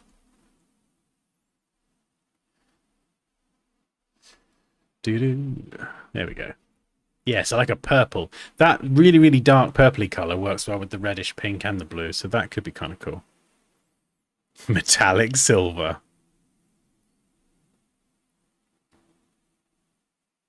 The A looks like those things like in the medieval times where you put your head. What, a guillotine? Ha ha!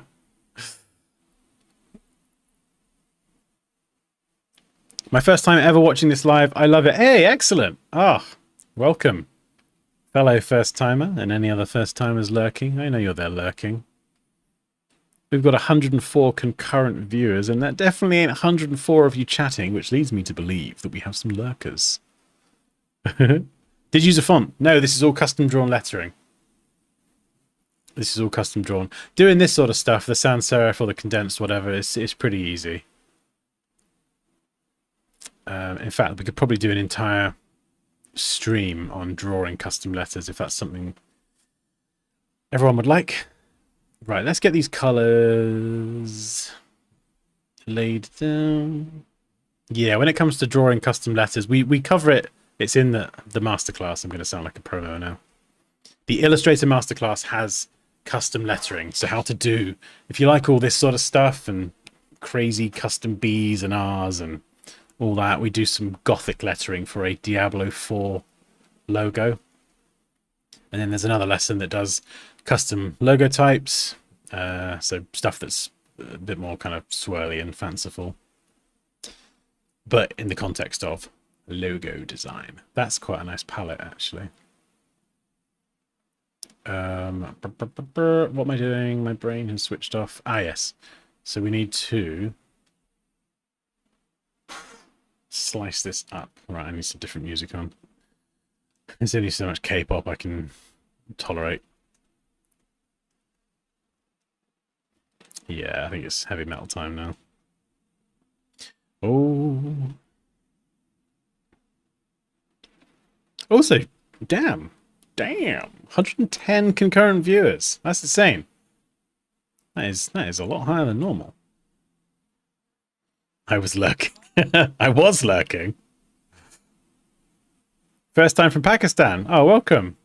Adobe Illustrator. A frequent lurker, are ye? I'm 34 years old and start learning with you. Excellent. Fantastic. If you want to learn faster, there's a pinned link at the top with a course, 50% off until the 31st of August.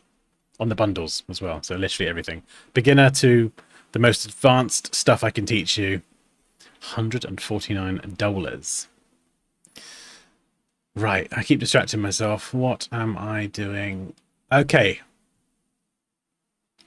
This is one instance. I take it back, Gorav. There is one instance where the knife tool is quite useful. So I'm going to move this out and create a couple of... Actually, no, one copy's good. Grab the knife tool. Where do I want the gradient to be? Just kind of around here. So what we can do now is hold Alt or Option and Shift. Slice straight down the middle. Get rid of that.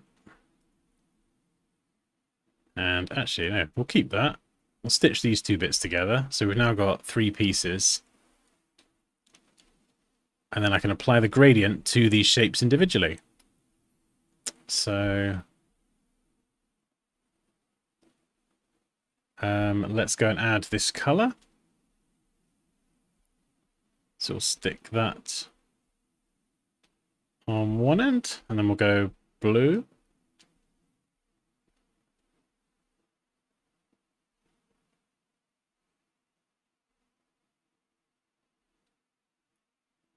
I could even slice it here, actually.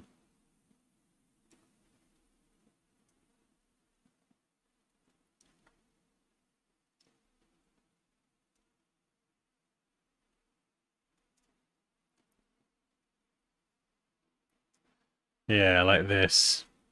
Let's just flip this around. There's no point doing it too technically precise until we're sure that this is what we want to do. Otherwise, we are wasting time. Yeah, so you could do something like that. How would that look on a dark background? I got no idea. We can switch you out.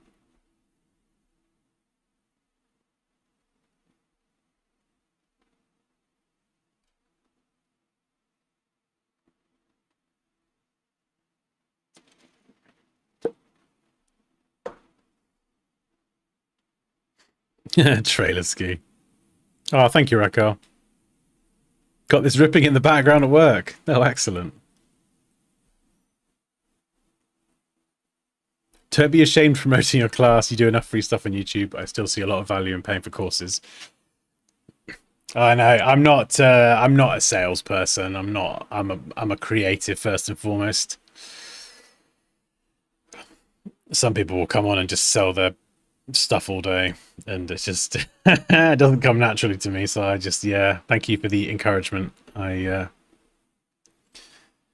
definitely need a push, a prod, and a poke to promote myself more.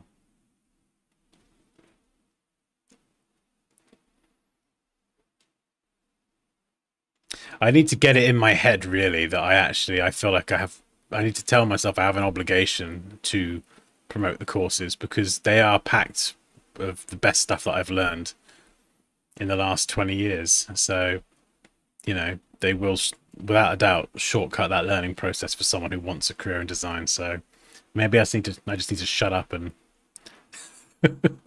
sell. Uh,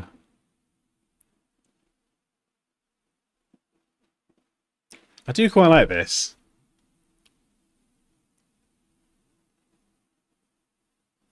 Is it for a real client? No, it's not. I would like to work on a real client project again. I stopped in 2017 to just focus purely on education. And I got to be honest, I do miss it. I do miss a good project where you can sort of get stuck into it and you have to get feedback. And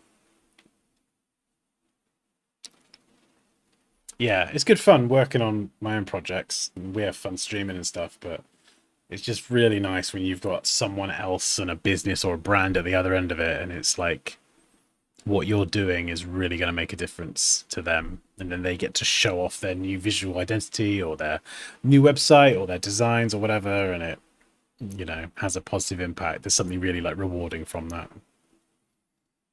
It means patience in Arabic. I know. Yeah, I didn't know that. I did not know that until last stream. Right, these things, should these go into the letters? I mean, it would make everything feel flipping custom as heck, wouldn't it? How am I going to do that?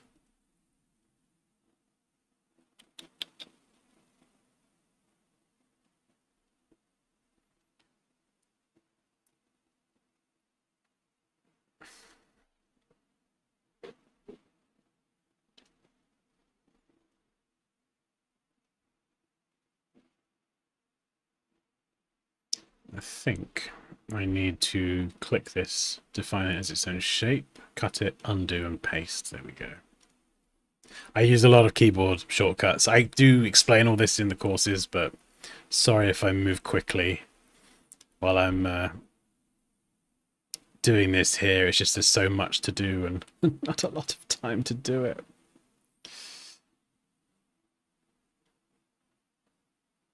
Yeah.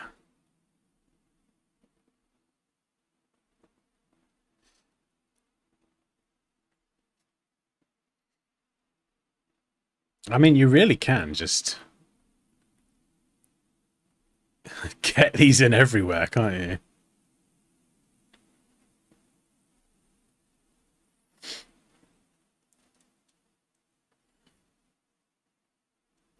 I think it's a bit much now. And I think this is unique as well because it's the black, not the white. So we're not cutting in with negative space.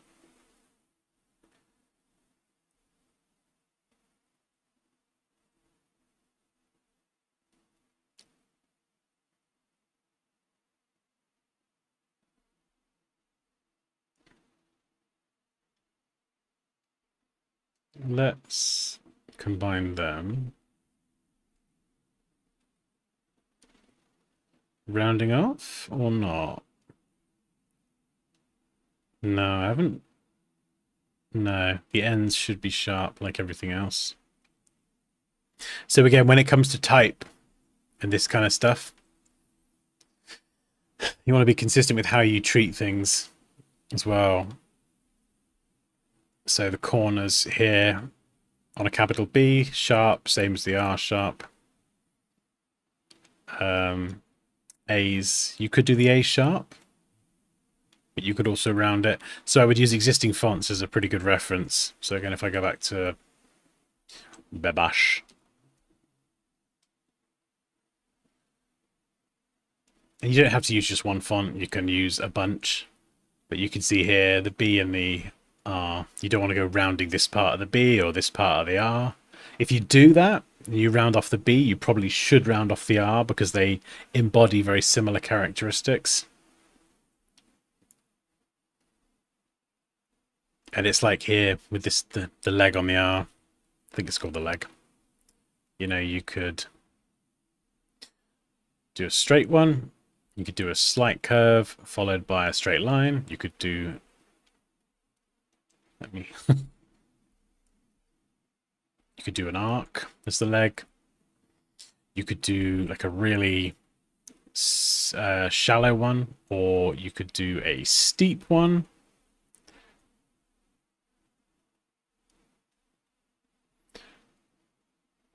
But using existing fonts as a reference kind of shows you, oh, okay, that's how that part of the letter will typically look. So it kind of gives you like a point of reference. It's very easy when you do custom lettering to screw things up. Like, trust me, I've done it. You know, so having that reference is really good. Otherwise, you might end up going, oh, ho, ho, ho, ho, let's do an R. And then you connect this up and go, oh, that looks a bit strange. We could even use the arc tool. So we could drag it out holding shift, press F to flip. It's a nifty little trick.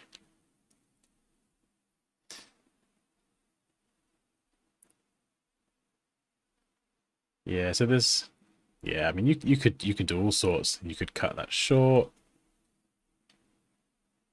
You could then rotate it around. Or you could have it straight and obviously flatten the bottom there. Stretch it out. You've probably seen me do it before. Sometimes I'll start with an existing font and then I've got to fit new pieces on to customize it. Sometimes though, it's just, I'll get to a point and I'm like, I want to work on this a lot. And I want to be able to adjust that stroke weight as well. I'm going to redraw the letters, take the time to do that. So I've just got all the points and just full flexibility. Yeah, the name's Saber without the E.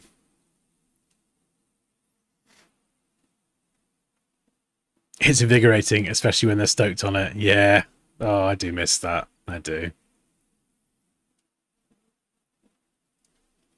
I mean, what would be amazing? This would be the perfect scenario, would be to probably have like maybe one good project a month to, you know, that would, I could manage that. It wouldn't be a problem in any way.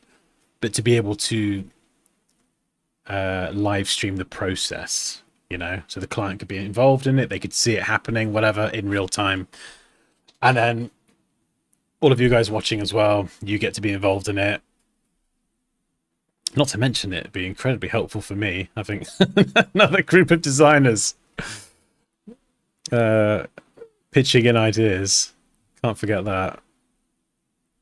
But yeah, I think it'd just be interesting to kind of see how that process unfolds in real time. Right, these letters aren't actually lined up. I've been a bit naughty here.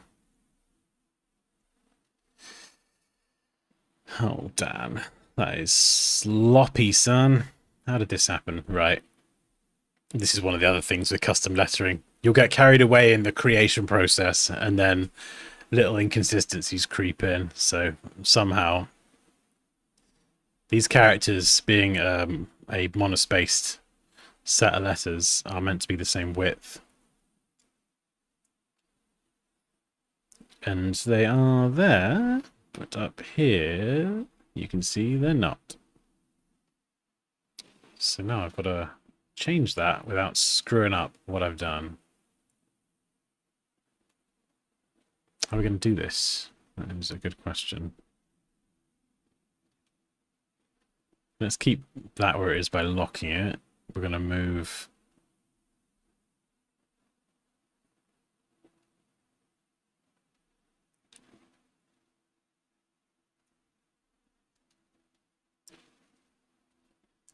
Oh, this is a cool trick. I'll check this out.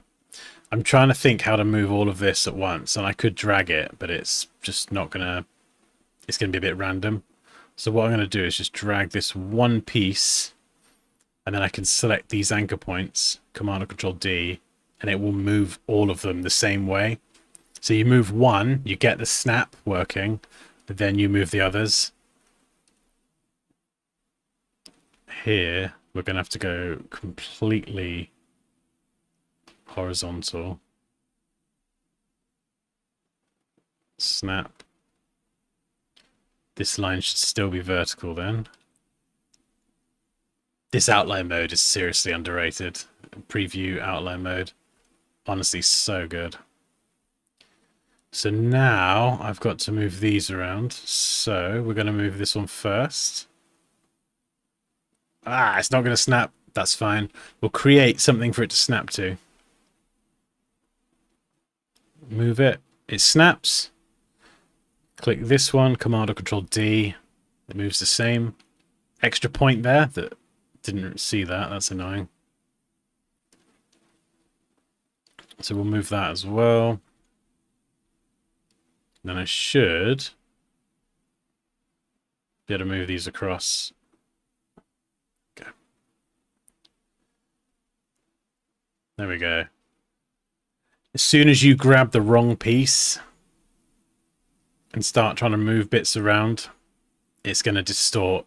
That's why I'm moving it in a very meticulous way, piece by piece.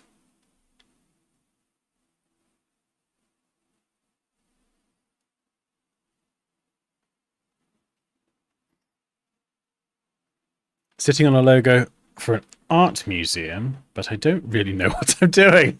I love that. Ah. Do any of us really know what we're doing, Emily?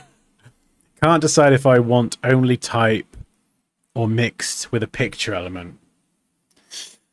Oh, yeah. I think it would be about considering all the places where that museum would have like branding on it. You know? Because you could... tangent incoming. Yeah, because there's loads of ways you could do it. You know, you could have...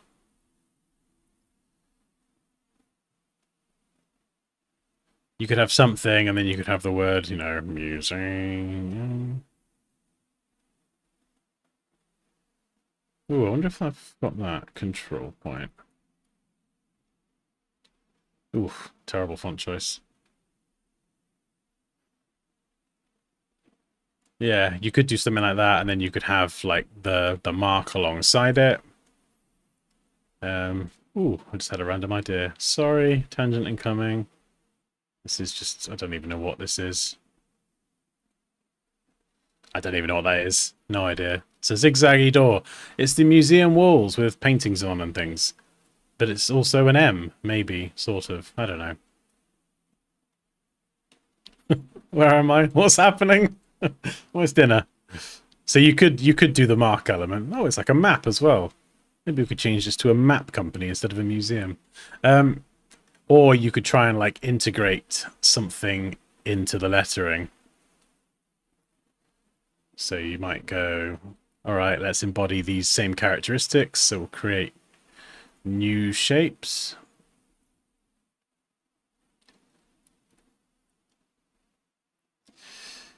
And, ooh, what was it there?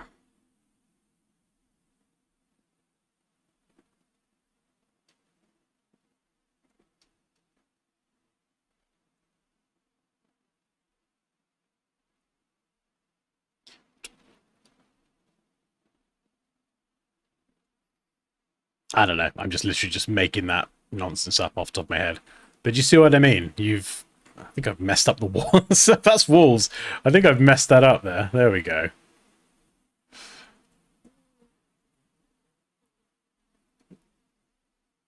So you include it as part of the lettering. Obviously, there's lots of typographical considerations, like I've just completely screwed up there. Or you just do something with the lettering and just have museum. And you just pick a tasty font. And you could go in and customize it, I suppose. So we could just, I don't know, get rid of certain elements. Go and put that in there. There you go. Oh, museum.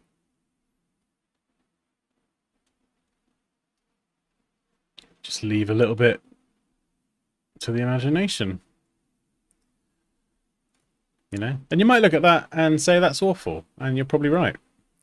But sometimes you can take an existing font and just customize it, and you end up with something unique. I don't know what happened there. So you don't have to do all the lettering from scratch. It can just be like, oh, that's a really cool font. It captures everything I want to do. Just go and customize it cautiously, and you can end up with something really cool.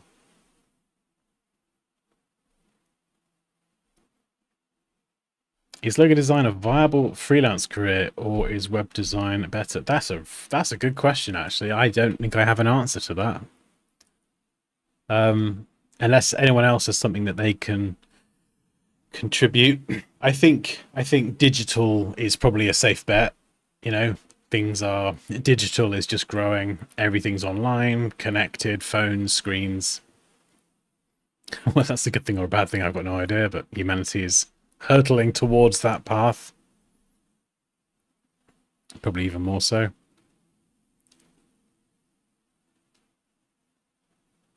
I also had so many ideas for the letter M, but not for the name. Oh, so Palais Sander, that's the name. Ooh, it's an exotic name. Palais Sander. That's a really good point. Yeah, look at the building. Maybe it's got some cool details. Yeah, oh, the architecture. Even just basic shapes, lines, and architecture that you could maybe work into the lettering. That could be really cool. Or you could use some of that detail from the building itself, the interior, the exterior, to create some sort of emblematic mark. Almost like a crest, but that could be made up of details that reflect the real world thing. Wow, that sounds cool. Let's Google it. Palais Sander Museum. Is that the name of it? Or have I just completely misunderstood that?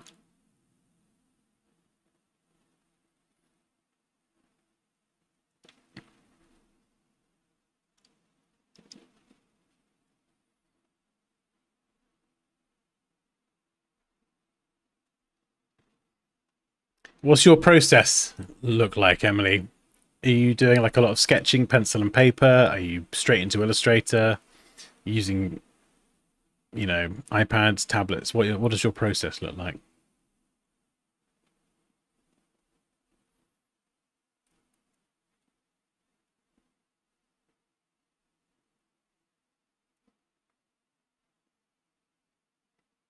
Yeah, coming up with ideas is something that I do see quite a lot of people mention. And it can be quite tricky, like as we saw with this flipping saber.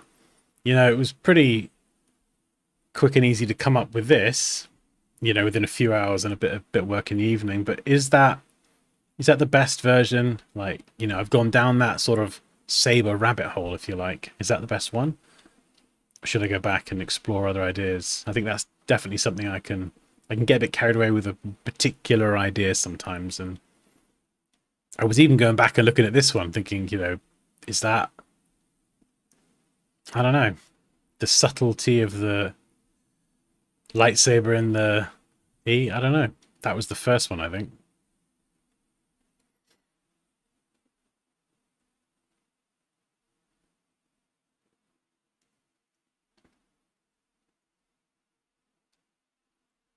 think I'm almost pretty set on this one now. But then it's good to compare it against the others. So if I were to grab Monsieur Seber. Oh no, where was it? I got a few actually. Oh, we're gonna do a poll. I'm nervous. It's poll time. I'm scared. Alright, let's make them all the same height so there's no fighting.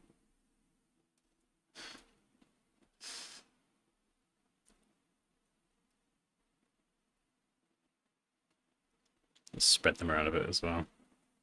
Oh, they're too small.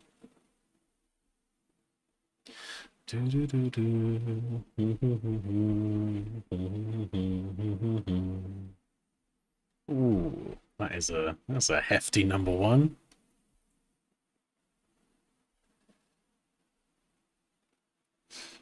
Right. Which logo ya picking? That's oh wait, how do I do polls? Where's the thing? There we go. Start a poll. Oh. Which logo you picking? 1, 2, or 3?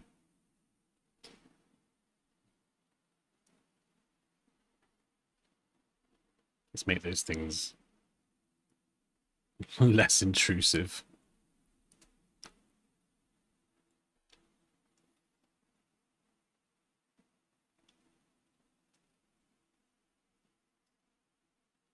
You're going to work on your what? Your full body dragon. Have a wonderful day. You get back here, young lady.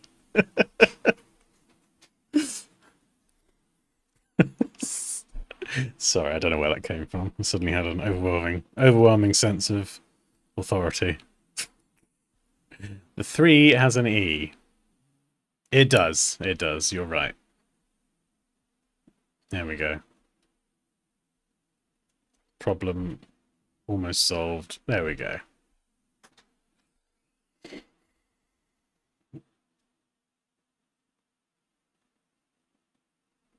Do you use Google to check your logo to be sure it's not the same as someone else? Yes, there's you can use Google. There's I forget the web address. There's like a trademarky logo trademark thing for the EU, and there's one for the US that you can check. So you can upload your logo into that, and just it will run a visual check. And that's a really good idea.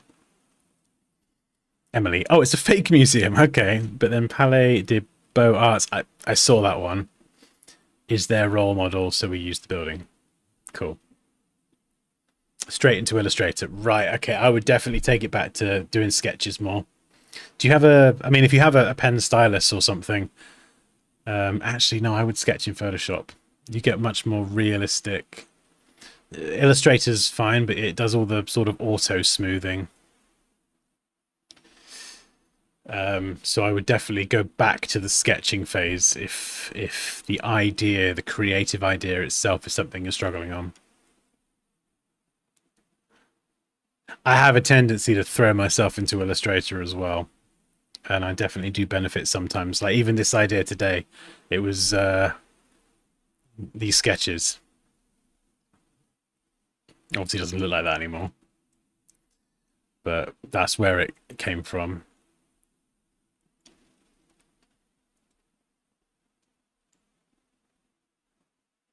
Like, I'm not much of a pencil and paper kind of guy, but iPad, sofa, bit of music.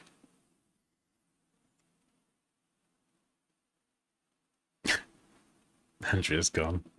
She's left. She's ignoring us now.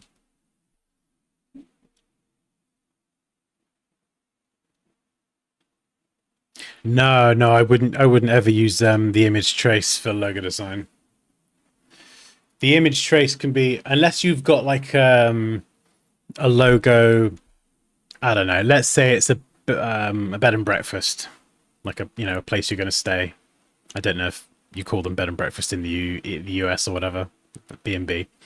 And it's a little cottage in the country, and they've got their little logo, and their logo is like a sketched cottage. You could take a photo of that, live trace it, and it'll capture a lot of that detail. That could be one really good use for it. for a logo for like a little local business or something like that. Still here. I'm watching you, Dan. Oh no.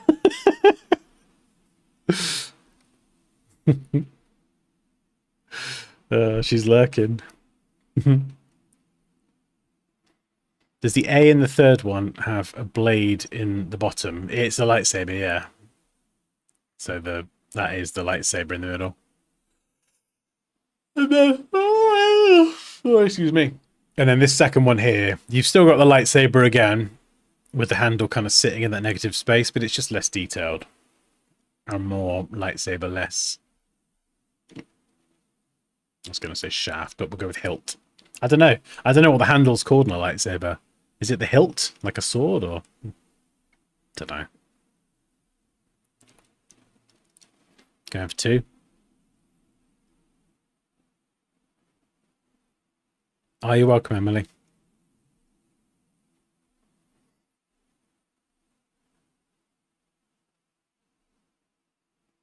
Hey. Yeah, sorry, Paul. I don't. Look, I blame Andrea and Raquel. All right, they're a bad influence. I'm innocent. All right.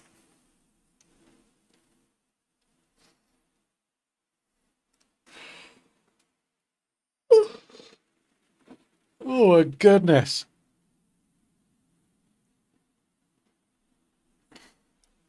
Yeah, it's an interesting one actually because it's kind of like, and this does come up in conversation quite a lot, particularly around logo design. You know, it's like, if you're a coffee company, do you have to have a coffee bean in your logo? No, of course not. Like we've got a literal lightsaber into the logo, and it's done in like a minimal, clean way. Hopefully, trying to be a bit clever. Whereas this one here is less about having a saber, i.e., the product, and more about there is like something that represents what the product is about. So slashy, slashy, slicey, slicey, dicey. So it could be something, it could be a feeling, it could be a thing, or something that happens as a result of the product rather than just literally representing the product itself. I have a friend using CS6 for logo and he's cool with it. Are you shocked? No, not at all. I could do all of my logos with CS6 if I had to. Literally. Could I use CS6 to do what I do as a creator? Yeah, I could. It's just some of the conveniences of the more recent tools. The tools that I use for logo design, and you'll see this if you've enrolled in well, either of the Illustrator courses, but more the masterclass, you'll see that actually the tools that I use the most for logo design are rectangle, ellipse, line, arc. This is quite useful sometimes for specific logos. And pen tool. Direct selection tool is literally the hero of the world. That scale tool, so you can scale things. Let's say you want a clock logo. Pen tool, hidden anchor point, rotate tool, 360 divided by 30, copy, repeat. That's just using the rotate tool and the scale tool, but it's understanding all the hidden functionality of these tools and using them properly. That's the stuff I didn't know for years. Like I'd be like, rotate tool, what is the point of that? Like, oh yeah, I can rotate things. No. It's so having a sound understanding of the most basic shapes in Illustrator. All the stuff up here is way more useful than all the stuff down here. And yeah, it's not really the tools that I think that make good logos. I think what makes a good logo in the context of using Illustrator is sketching and having a good idea, which isn't really specific to any kind of software. But then when you do want to create like a digital version of it, you're using the right tool for the right task. And then once you're using the right tool for the right task, you're using that tool correctly. You know all the little tricks and bits and pieces to get the best result. A lot of the logo designs that I review on stream, so many of them have like very creative ideas, but the technical execution is what's often lacking. And it's usually, this is what I love about it, it's usually like, oh, you've got a cool idea there, but these curves are a bit inconsistent, a bit sloppy. The type is slightly off center. They're things that are very easy to fix once you become aware of them. That's why I like anyone who enrolls in one of my courses, I'm here to support you. So if you want feedback on your work, or you're stuck on something, or you want ideas, just give me a message. Give me a message and I'll be there for you. Oh, that's friends. Number 1. Right, okay, that's the poll. I think we could safely say that that is the winner. Number 2 is the most unpopular. I mean, that's where I started today. That's where I got to last night. So that is flipping hilarious. There we go. 1. 1, 2, 3.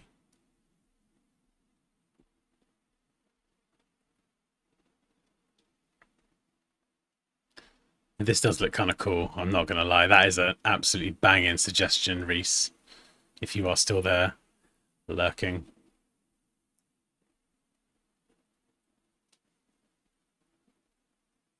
This design works a bit better reversed out as well, actually. The negative space logos oftentimes don't work out as well when they're reversed out, depending on what it is. It can look a bit weird.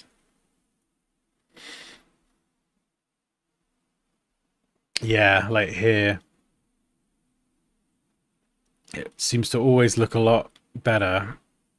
Darker. Oh, that's nice as well. That is a nice gradient.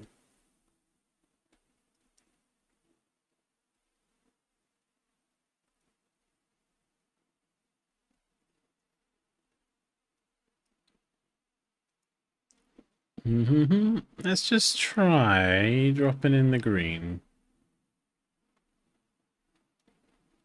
Nah. just no.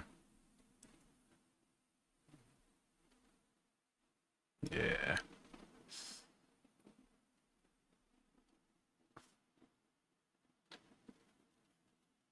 Ways to press the fucking Alt key. Yeah, you weren't expecting that, were you, Kerry? 5 different ways. Designing a logo in CS6. Well, I'd need a copy of CS6 first of all. That would be fun. Or if someone... Actually, no. If I got AI to... I said, I'm using 2025, but tell me the tools that I had in CS6, just so I remember which tools I can and can't use. We could restrict my tool set to CS6 easily. We could do that. That would be hilarious. That's actually one of the things, Kerry, that is so difficult about learning software as well. Is there's so many different ways, especially in Photoshop, to do the same thing, and it's like, which way should I do it? Which way is best? I'm so impressed, guys, who take keywords out of the briefing and instantly transform this in some visuals.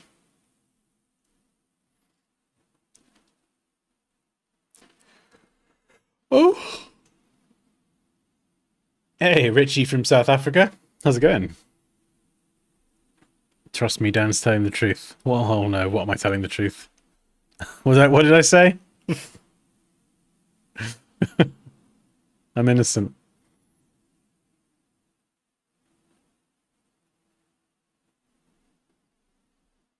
Why no gradient? Oh.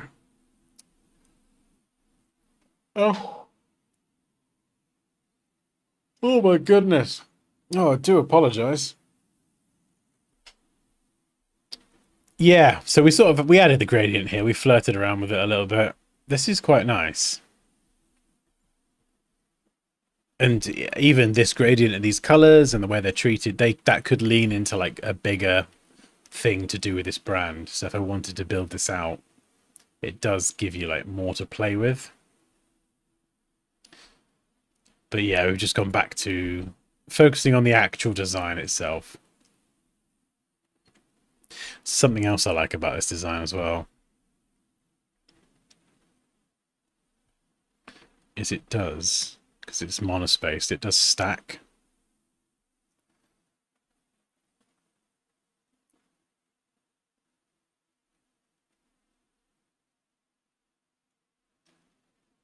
Yeah, there we go. It does actually stack vertically.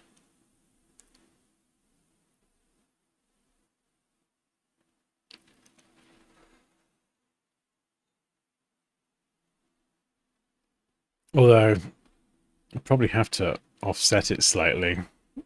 Yeah. You get into the nuances of lettering a lot more.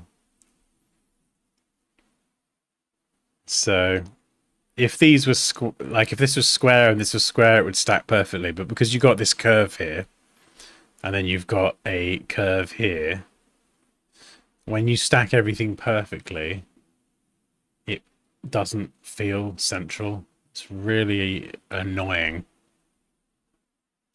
Yeah, actually, if you look at it, you tell me if you can see this or not, but to me, it looks like the bottom letters are too far to the left, even though they're not, just because of the shape of some of the letters in close proximity. How can I message you? Is that me, Emily? If anyone wants to join the Discord, by the way, if you'd like to join Emily, there is a link in the stream description. Discord community. That's where we hang out off stream.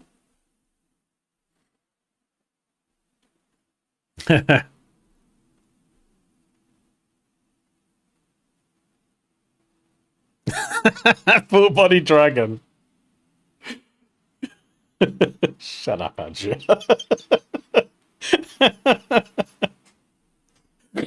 Look, my brain malfunctioned, okay? Oh dear. Never gonna the end of that, am I? Oh.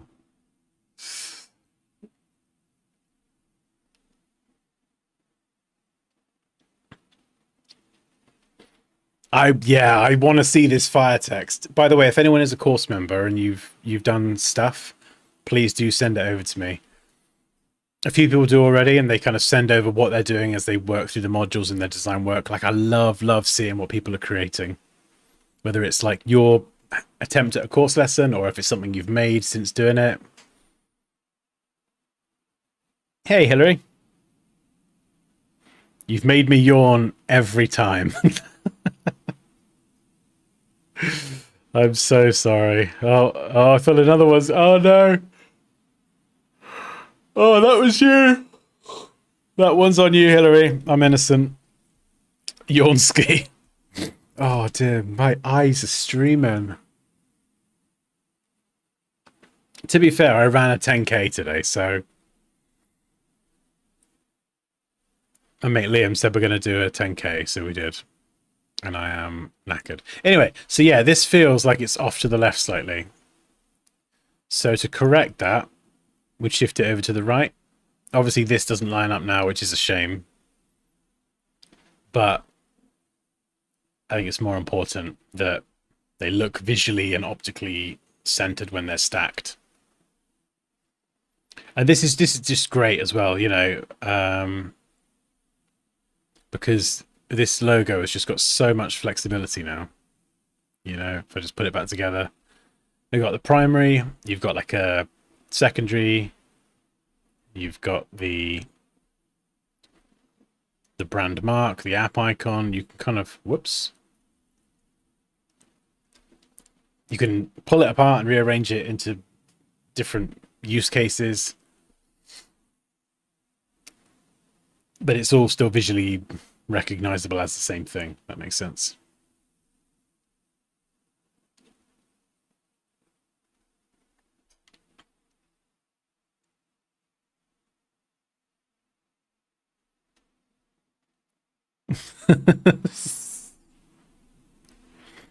Yawn. Oh, sorry. Why are you wearing a hat indoors? Because I'm an absolute legend, Miles. MKM. What makes the majority of your work nowadays? Logo design or UI web or something else? I don't do project work, really.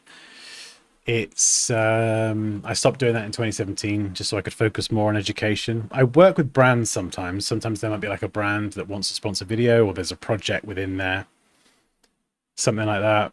But it's usually a lot of self-set projects. We figure this. Oh no! What she does, a child. Potatoes. Oh yeah, I got potatoes. I spent my money on potatoes. Oh, you and potatoes. You're obsessed. Hey. Potatoes. Huh? We're Yeah. still on stream. Huh? What? We're still on stream. Yeah. I keep yawning, and there's someone called Hillary who then yawns as a result. Yeah, got potatoes. I've said sorry, but I think she silently hates me. You like more stretchy alien. What's that? Oh my god. You could put his leg in there. Oh my That's my thing. Oh, whoa. That's my thing I got. Oh, okay, can I play with it? Yeah. Thanks. Can't pull I it was getting in. tired of this logo stuff anyway. Whoa. Here. Oh my goodness, it's a little alien. This is what you like when you were born. You got a Tamagotchi as well. Tamagotchi. Yeah, a green one. In a I'll fake. show you. Raquel's I want the alien. You can't have the alien. It's cool. Raquel, you have to come to England and overpower a 5-year-old. If you think you can handle that, Here's his it could be Tamagotchi. yours. He likes the colour green. Yep, and There we I go. got that because that's colour green as well. Did you just put it in your mouth? No. Ha, No, he fooled you. actually didn't. You see that sleight of hand? Oh, what a magician. Daddy, I didn't. Daddy, I know you just didn't actually eat it. You didn't. It's too smart for me, that kid. Once again. I sure can. I'm worse than them. What? I sure can. Come to England and overpower a 5-year-old. What's that? What's the questions? How's it going? Yes, great. Hi. What do you think? What do you think? You like it? It's got a slice. Like I like it. sliced. Yes. I like it all. Like sliced. Very nice.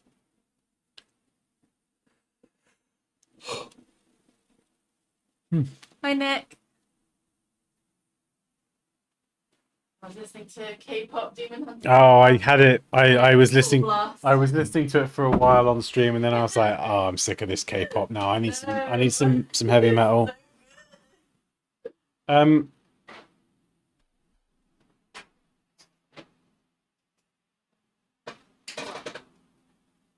said it was amazing. Wait, what's that mean? From where? The lounge? Yeah? Okay. People buy the course so we can get nom-noms.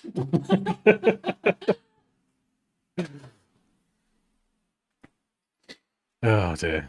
What were we even talking about? I've got no idea. Oh dear. This logo is a lot of fun, but it does feel never ending.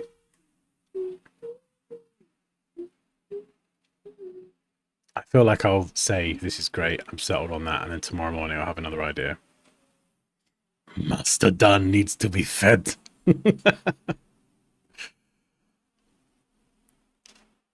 I'll just show you something else actually for this one. I really want to show you this technique. We were talking. Oh, start again. Earlier I was talking about using the right tool for the right thing in my boob. I can't even speak anymore. And there's a really interesting technique that I just want to show you that might be quite helpful. Because you could pen tool all of this stuff, but there's another way you can create clean logos in a grid. And I will try to continue speaking. So we're going to grab the line tool, click anywhere, make a nice 1000 pixel line, make it vertical. In fact, I'm going to do this in a new document. Let's do like a web setup.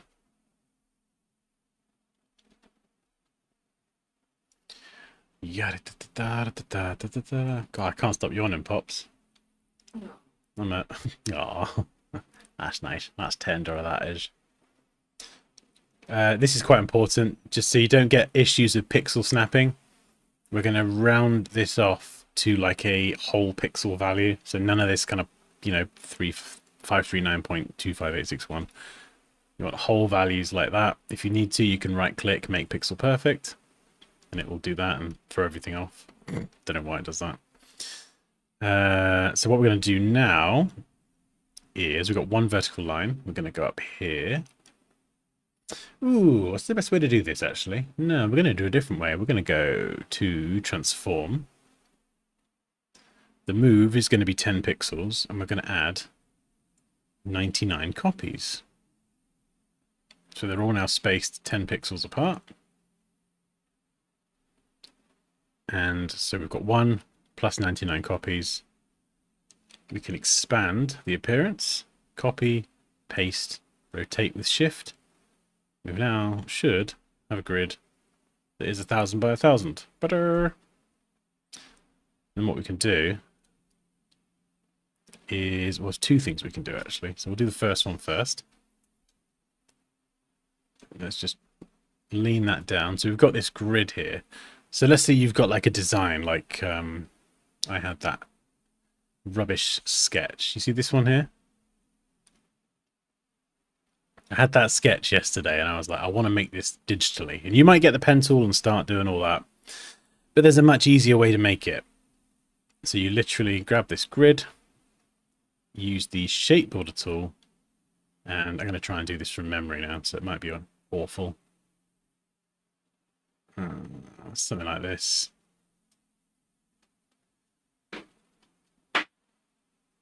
So we'll start there. We'll do that first. And I've got no idea how many down it is. You can obviously take a bit longer and count properly. Is it that? No, I've gone too far. If you muck it up, it's fine. Just go back. And just do it one step at a time. There we go. So we're going up here. And then what are we doing? Coming in sort of around here, aren't we? So we're going to do that. Screw that up there. So we're just keeping the same width all the way around. This isn't going to like work for every logo, of course. So the gaps here are 1 and 2. So I'm going to do a 2 gap here. So we'll continue this on. This can give you a headache, all of this grittiness. Okay, so being consistent in terms of width, there's our A. We got the B. We're going to go up here a little bit, not too high, little stumpy B. So we're just outlining that. 1, 2, 3. Up here.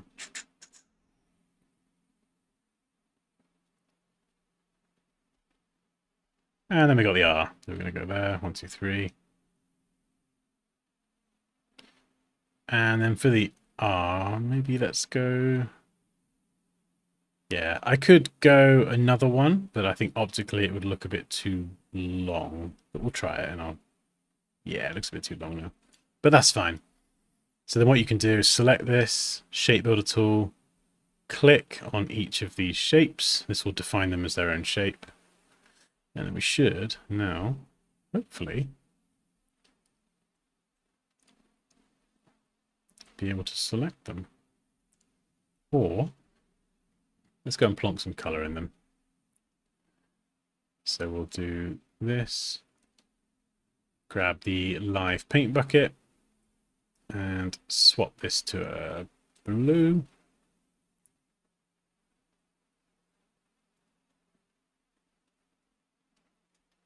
Expand, and then we can just grab the magic wand tool, sample all the blue, cut it, delete the grid, paste, boom, there we go. And you've got it, everything's spaced, it's clean, you can fine tune it, whatever. But you can also use the shear tool And you could have a set angle. So we'll go with 15, and then you suddenly got a logo that is skewed at an angle. So you create it flat, and then you do the angle afterwards. Because then you can kind of see, you know, do I want it flat? Do I want it angled? And if you enter a specific value for the shear, like 20, if we need to reverse it, all we got to do, oh sorry, 15, you just go minus 15. Yeah, actually select the thing. So yeah, minus 15 will set it back to neutral. And yeah, it's just a much easier way of doing it. Now, this isn't always ideal because, as you can probably see, you generate a ridiculous amount of anchor points. And you can go through this, and all these ones, you can delete them. You know, you want to have minimal anchor points because then you can edit things easily. Whereas you try editing them with all of these anchor points, it's just not going to happen. So that is one way to do it. Another way to do it is to select this entire grid, go to View, down to Guides, Make Guides. So we'll turn this into a set of guides. Make sure you got your smart guides on. And we can pen tool it. And we're just snapping to the custom guides we've made. We'll get a size in there. So 20 point in this case fills the whole width. And this is probably the way I did. I think this is the way I did the saber, actually. I did the first method first, and then I was like, ooh, I'm going to use a different one. So it's just another technique.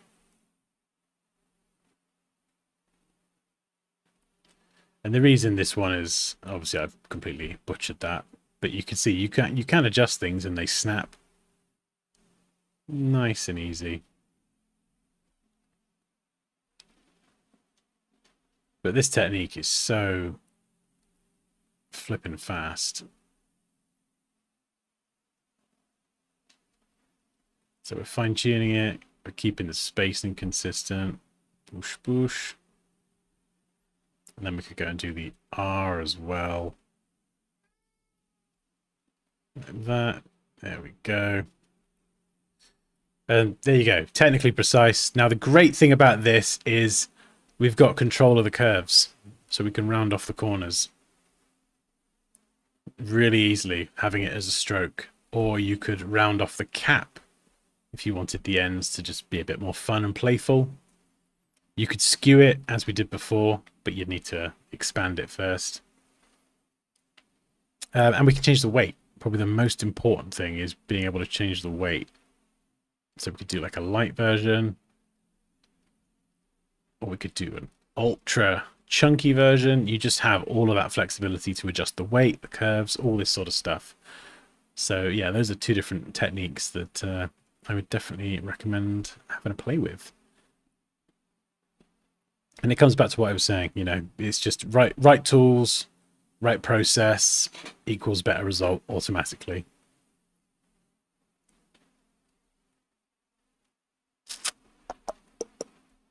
It's like trying to use a hammer to, well, do something that isn't hammering a nail. It's probably not going to yield a fantastic result. Right. Could you do a gradient outline around the text? You could do, yeah. So how I would do that is I would merge everything together because we've got lots of random bits of shape at the minute. We're just going to push. It's all one shape. Ironically, remove the fill, go to the appearance panel, add it back in again. Now to get one around the outside, we've got to duplicate it, set the one underneath to our gradient, and we're going to add a path offset effect. Push it up enough, and so it gets rid of all those kind of weird little gaps and things. We don't want that. So we'll go with 17. And now we need a gradient. So we'll just pick that one. And then we've got the fill color here. So we're controlling the color of the different elements from the appearance panel. Ooh, that looks kind of cool. Funky. And the great thing about this is, doing it this way, you still have the ability to adjust the weight and everything. So we could do like a round join. And we could chunk it up as much or as little as we like. So yeah, this is one thing I did wrong in Illustrator for years. Was I would kind of figure out my way of doing things, and then I would just work in that same way.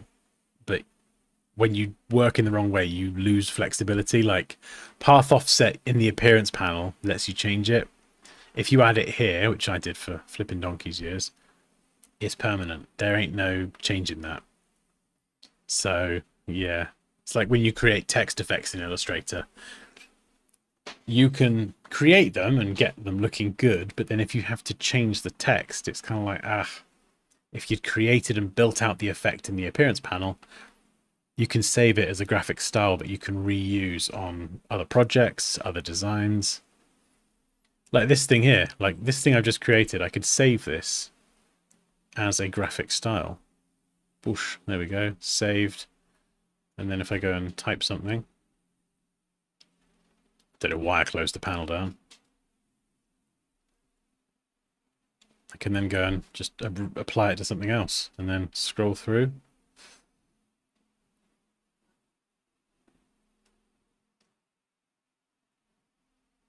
Ha! That's funky. Saber. There we go.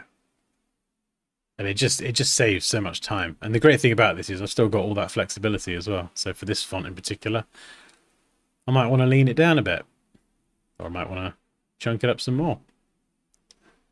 So yeah, the appearance panel is definitely one worth investing some time into if you've not used it before.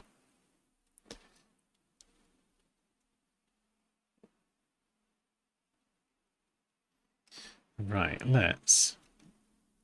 we could go and pop this on the mockups. So where are you? Links panel. Let's open you up. Oh, you're missing. Right, where are you? Where's the link? Oh no, there we go. I pressed the wrong button. Huh.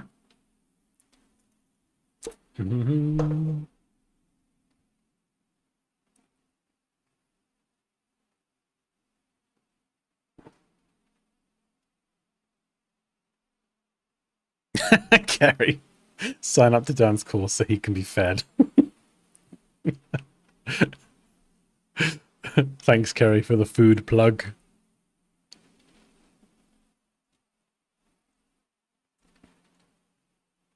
What was the most exciting project you've done in your career? One you remember the most? Oh, that is such a great question.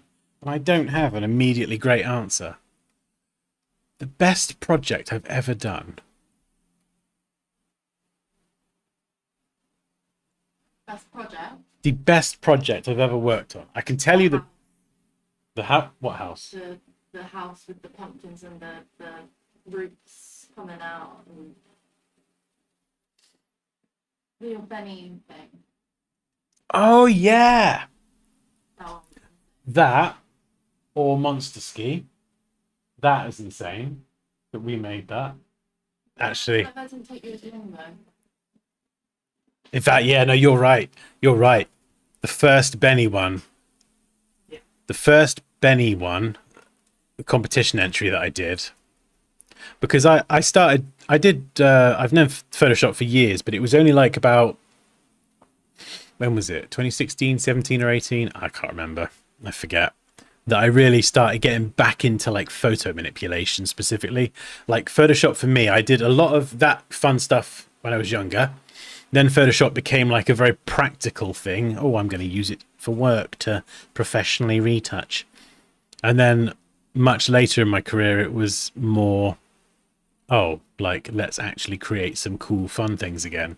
So I worked on those skills quite a lot, and they were getting better and better and better. But it wasn't until I did that Benny's Spooky Edit War entry in 2021 where I was like, holy shit, this is good. And I'm very critical of my own work normally. So for when I say that, like, oh yeah, that's really good, Dan. Like I know that I did a good thing. Yeah, that was the point where I was so happy with that entry. I think I came 14th in that competition as well, out of like hundreds, if not several thousand people. But it was just like it was like a 30-hour process. I think I've got it recorded somewhere. I've got the screen capture of the whole process. There's the video. And it was just like, yeah, it was a moment where I just really looked at what I'd done and I was just so happy with it. And the video as well. Even the video, I watch it now and I flipping love it. The music, just the whole process is just all this music. It's dramatic. It's like, and it just has like an amazing climax at the end with the music and the things and the. So yeah, that's probably it. I liked it with the red crystal things. It was interesting. Yeah, if you watch the video, I spent ages going down that route and adding these giant red crystals into the ground, and then I just get rid of them all. Yeah, And all what are you doing? and I added pumpkins all around the house, and I drew faces on all the pumpkins, and then I scrapped it all. I think I left the pumpkins but got rid of all the faces, and I'd drawn a face on every flipping pumpkin. Because it was meant to, the original idea was it was meant to be like a fun house party, like a ghost party, fun pumpkins. And then it became crazy tentacle monster takes over the world. And it went a completely different direction. Like right at the end of the process. It was bizarre. So yeah, great question. I'm glad I could actually provide an answer. Yeah, Benny is cool. Very, very talented guy. Oh, thank you, Kerry. Yeah.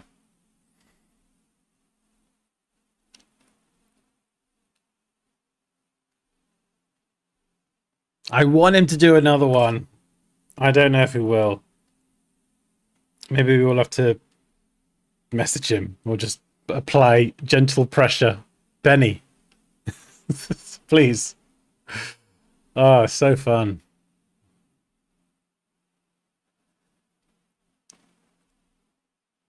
Well, we can do it. We can do a competition for something fun. And we did a Halloween one last year. That was cool. We can do something. Right, what am I doing? Logo. Final, but probably not really final. Pretending to be final logo.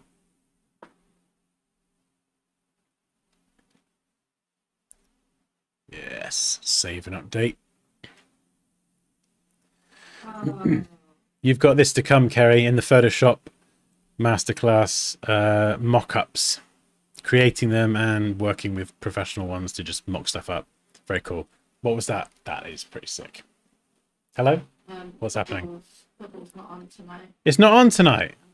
Oh no, that means we have to stay with the children. I thought, why has it just been cancelled? I didn't read an email. They've got a work do party thing. Oh no, that means we have to do the whole parenting thing. Oh god. This is another example actually where, see this vertical stacked version? You could use that or the mark thing. We can just tag this on the side of the hat.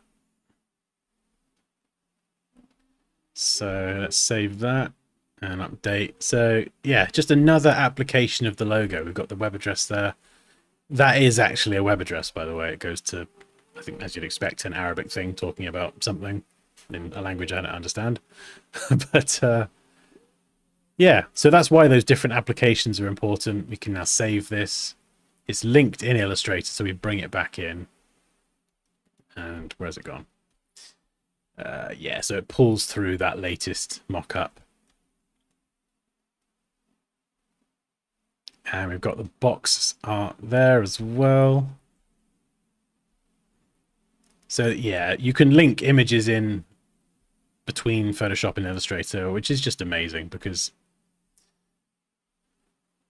it just makes it super easy to open Photoshop, do your photo-y things, make those changes, but then bring them back into your like main design document. Right, let's get rid of ye. Yep, good. We'll figure out colors some other time.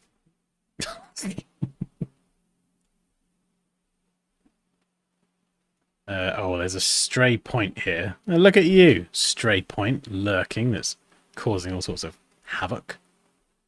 Get out of here. There we go. Nice app icon. Much more distinctive. The best app icon yet. You know, this was the problem. Having this as an app icon just didn't look right. It looked weird. Had to be the S. It had to be this way. So now, where's the other one? There's the packaging. These mock-ups are from Envato, by the way, if you're interested. Yeah, let's open you up, Mr. Slim Box. Honestly, their mock-ups are so good. So good. You just literally push. You can change all the colors. You just have to open up this thing here. Drop in the new graphic. Ooh, do I want that black? Actually, no, I think we've got a cool black and white thing going on. I was just thinking, should I change that to like a black, all black box? Could look kind of cool. This isn't actually black, but... Oh, go on, let's try it. Let's try it. You cheeky little cupcake. So we'll just make the logo white, reverse it out. This one works a lot better reversed out. Oh, it does look pretty cool. Oh. Sexy Dan. Very good, very good. Save, update. Oh. Oh, maybe the hat needs to be black as well. I don't know. Yeah, that is the little presentation thing updated. And this is sort of a grid layout as well. So there's like a little bit of a loose grid system here. You know, 9 boxes, all the same size. And then you can kind of have some boxes double up into 2s or 3s, go vertical, horizontal.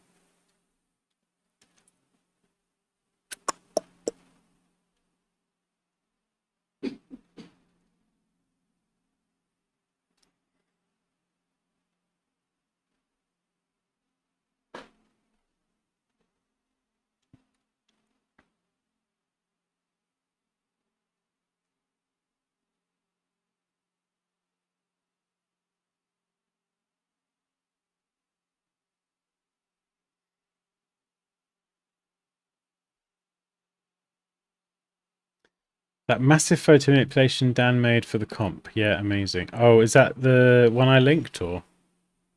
Yeah, Benny is excellent at shadows and highlights. It's one of those things though that definitely gets easier with practice.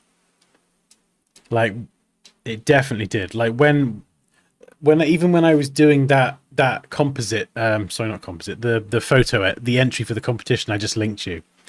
I didn't know like a ton of the stuff that I know now that I teach in the courses. Like I wasn't balancing my exposure first and then color correcting after. I was just faffing around with levels and curves. Like I didn't know what the heck I was doing. That's probably why it took like 30 hours. But going through that 30-hour process, you know, you learn as you completely, repeatedly mess up over and over again, relentlessly. So by the end of it, I got to like a result. I was like, yeah, I'm really happy with this. But then every project since then, it was like, oh, okay, yeah, this technique's better. I'm going to do that rather than spending hours going around in circles. There's so many different ways you can do the same thing in Photoshop. And there's usually positives and negatives to doing each one.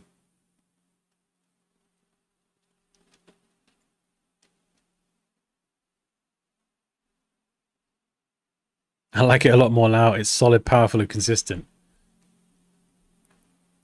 Yeah, that's why I think it's cool to mock stuff up. You can really get much more of a feel for how it's actually gonna to look. And then we could probably go and grab the brief, couldn't we? We probably should. Shouldn't we, Raquel? We probably should, okay. Right. Let's read it together. Saber is a modern premium brand specializing in ultra-realistic, high-performance lightsabers for collectors, cosplayers, and fans of futuristic weaponry. Stripped down to 4. Sexy, bold letters. The name feels sleek, tech-forward, and iconic. like a piece of gear from a sci-fi universe.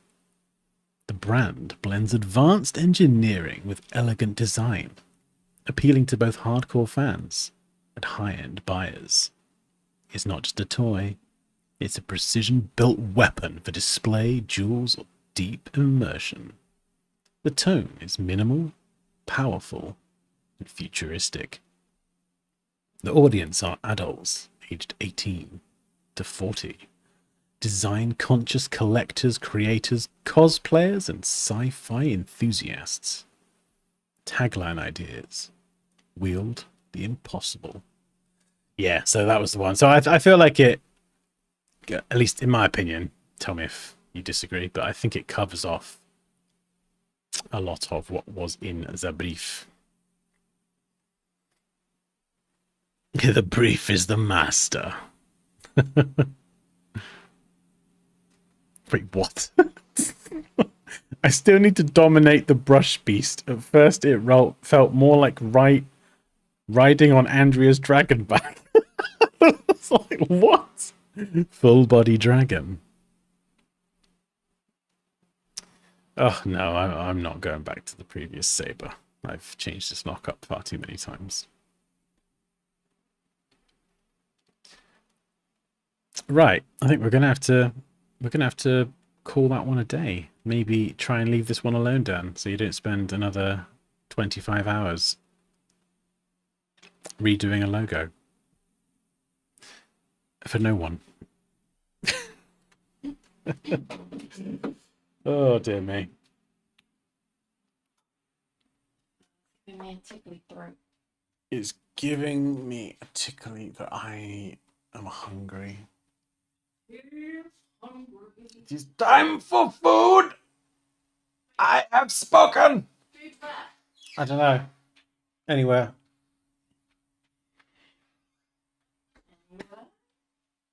No. That's the Gertwings look. I know that. She's giving me the Gert eyes, Kerry. Kerry, you better still be there. I need backup. Oh dear. I love how this turned out. Oh, it's yeah. It's That. alright. Incredibly.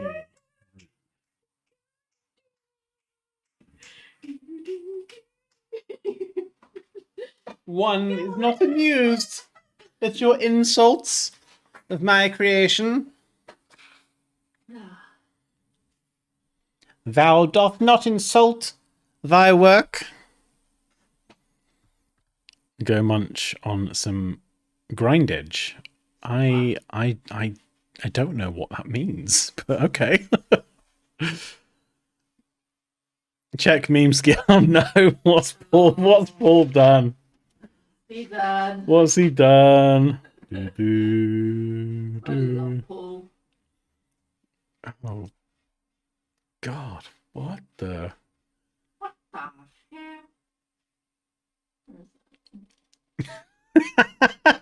hell? Feed Dunsky. Why has the cat got a snorkel thing on? Oh dear. Feedsky. Hey Dunsky, where is your cat, son?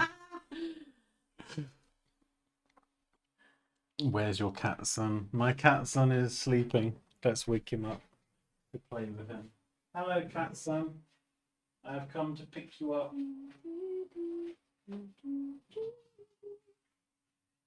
Oh, this is my cat, son.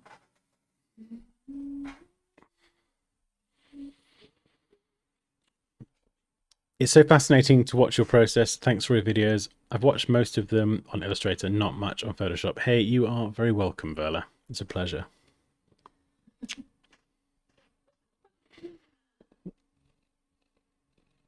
Go watch Pauly Shaw's Encino Man. Oh, he's a baby. I can't say I've watched that personally, but Oh, hello, Mike. Oh my gosh. I just popped in here and I was singing the same K-pop vampire song as Poppy. Yeah. Whoever made that song, I swear. Wait, What? which mic? Mike Phelps. Ah. Yeah. Okay, What? but Which it's one's? golden. Oh, right. Oh, I can't stand that one. What? I'm way too happy. Golden's great. I like all the like dark, moody ones. Do do do.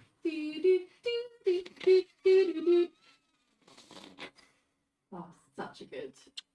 Honestly, this cat is just so ridiculous. He's just so long, aren't you? You're a big baby. You babied him since birth, and he's just a big smush now, aren't you? Aren't you? You're just a big lump. Everyone needs to go watch it. You're a big lump, aren't you? Aren't you? You're a big lumpy boy.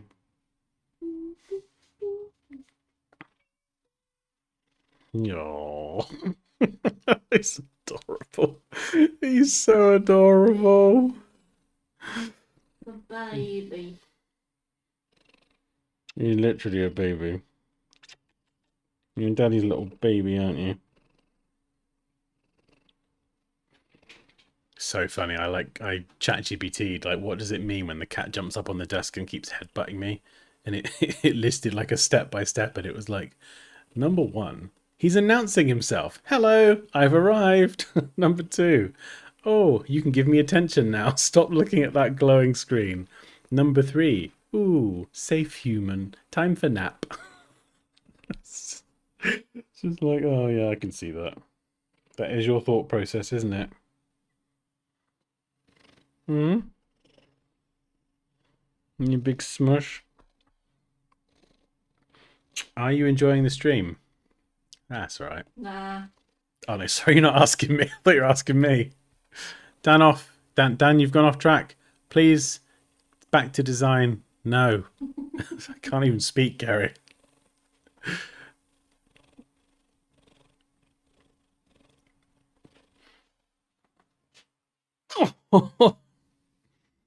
Oh no, Mike. Hey, yeah, if you ever want tips, man, just give us a shout. I'm in the Discord. I'm a lurking.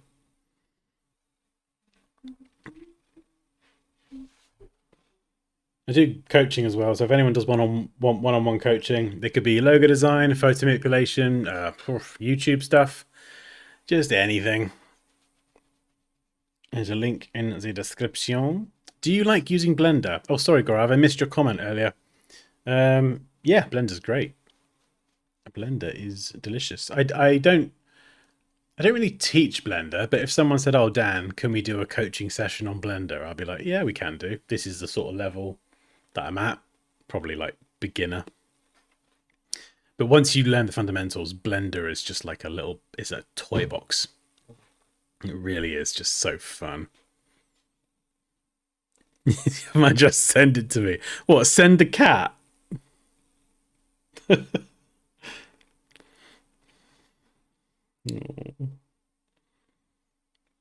He's just literally flumped himself back. You're just a big flump. I just send you my cat.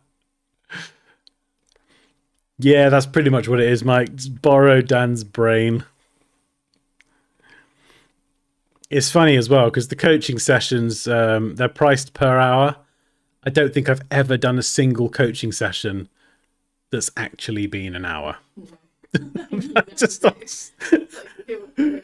Oh, there was one the other day that was about 2 hours in the end, and it was just, we got carried away and just had such a great time. Usually they're like an hour and 20, hour and 30 minutes. Yeah, it's just, we get to the hour mark, and then usually people are like, "Oh, like, thank you for the session." I'm like, "Oh, no, it's fine. Did you want to cover that thing you mentioned earlier?" "Yeah, sure." "Oh yeah, that's fine. We'll carry on. We got we got stuff to do. We'll crack on." Oh, I love it. Orange cat. You inspired me to get serious about design. I'm kind of leaning towards logos, but web is better paid, I've heard. What would you suggest? It's difficult. I can't remember. He has a great course. It will help you with all your versions. I mean, it depends. Yeah, it depends why. Depends why you're getting into it. It's difficult, actually. That's a really good question, and I think I don't, I don't think I had an answer earlier, and I don't think I have one now. It's hard to know. The answer that I would have probably given you a while back is I would have said web and digital, but so much is changing in the space at the minute.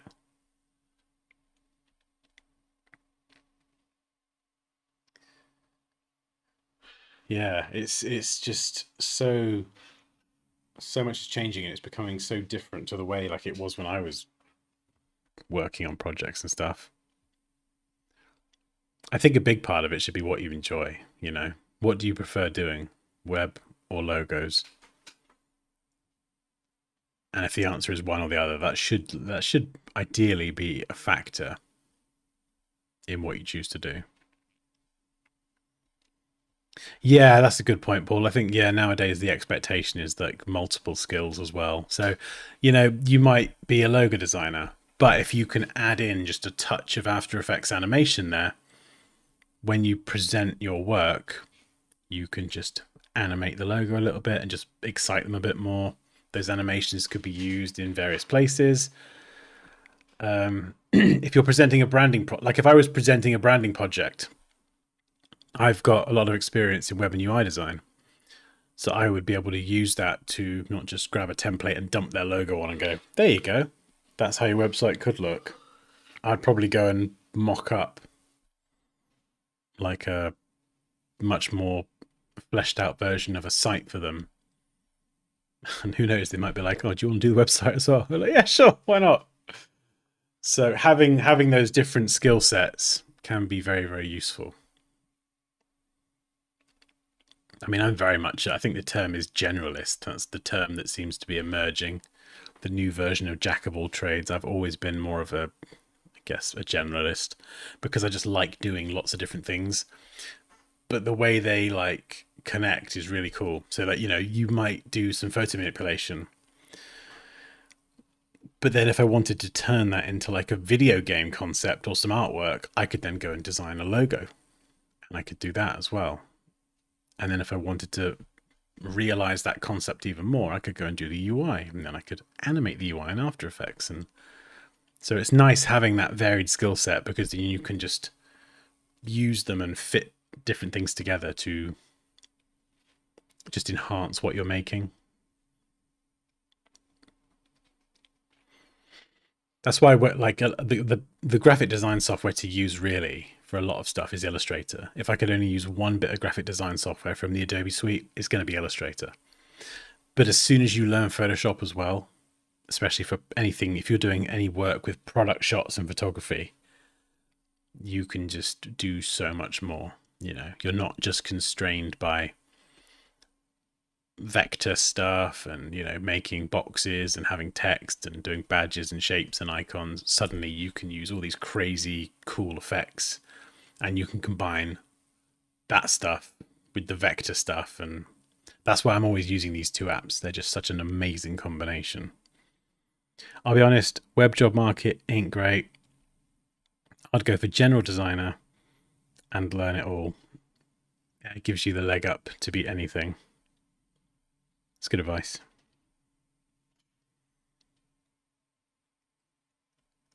Ah, good night, New Era.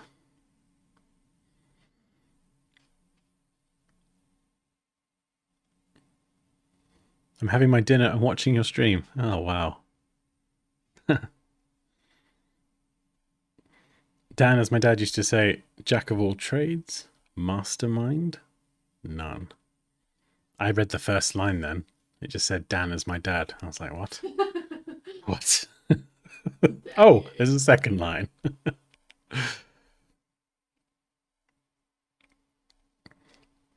Yeah, the thing with what I do is I'm very much jack of all trades, but I try to be master of all of them.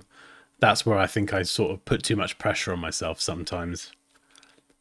I don't want to be just average at anything. So if I do try to like do some photo manipulation or a logo or whatever, I'm always looking at the work that I look at and go, that is the best work, the top tier stuff. That's what I'm aiming for. Which you can put a lot of pressure on yourself, but you know, you can always, sometimes it's good to aim high. I don't know. I think I do have an advantage. The advantage as well, like there's people out there that are more creative than me, obviously. But one thing that does really give me a leg up is my attention to detail. And I teach a lot of this, like what to look for, spacing, proximity, alignment. So I'm very technically precise, and I've got a very sound knowledge of the tools in Photoshop and Illustrator as well. So when you have that knowledge of the tools, you've probably seen this on the streams as well. It's like, oh, I need to create F. So I'm going to use tools A, B, C, and I don't know, Q, whatever. And that's going to give me the result. So the more you understand the tools and the processes, the more you can just have that idea in your head and you're like, oh yeah, I need to use X, Y, and Z, and it will create that result. So that is where learning the tools does give you like a leg up. Like obviously, you know, being a designer is much more than just knowing tools, but having a creative idea and then being able to actually technically execute it with the correct tools and process, that does give you like or at least it gives me like a really big advantage. Even with a logo, you know, I might create a logo that isn't the best conceptually as an idea, and it might not quite meet the brief, but it's going to look good and it's going to be technically well executed. Although ideally it will meet the brief. Do you get doomed by AI? No, I'm unstoppable. Just think you're unstoppable, and just if something happens, one door shuts, another door opens. It's just the way it is. You just gotta, doesn't matter what comes your way, you're just going to be able to bob and weave and, you know, figure it out. AI comes along and, you know, design becomes irrelevant, or do something else. Or, yeah, I don't know what I'd do actually.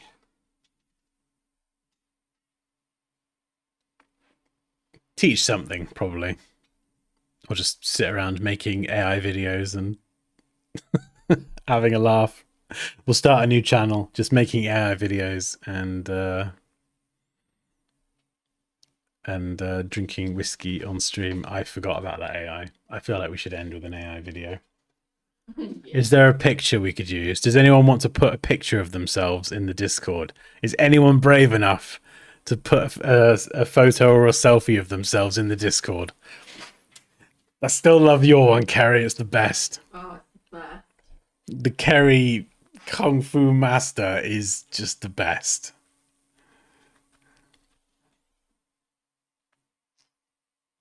Oh, no, you're not.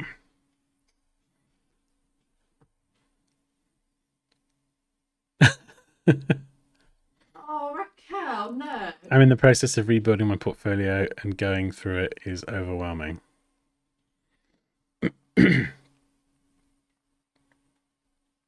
Yeah, it can be. Literally, every time Raquel goes on camera, I'm just like, oh my god, she's so beautiful. Oh.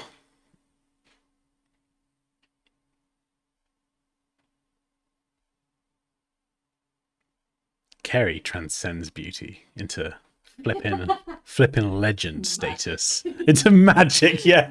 Kerry is magic. Just pure magic. Mirror, mirror on the wall. Oh. Who's the fairest of them all? Oh dear. Is anyone going to post a picture? I don't know. Oh. Andrea, you're supposed to be doing a dragon. I thought you left the stream to do a dragon. What's going on, eh? Pumpkinski. Oh dear. What are these crazy... Oh, the emojis, I don't know. They're freaking me out. I don't know if it's a new thing or what, but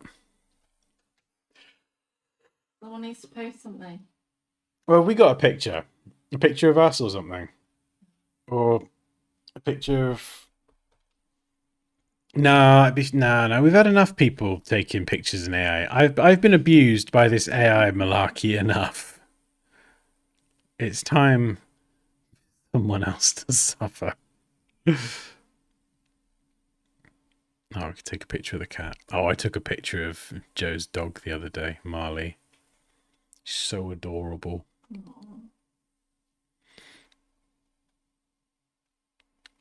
Hey, Care.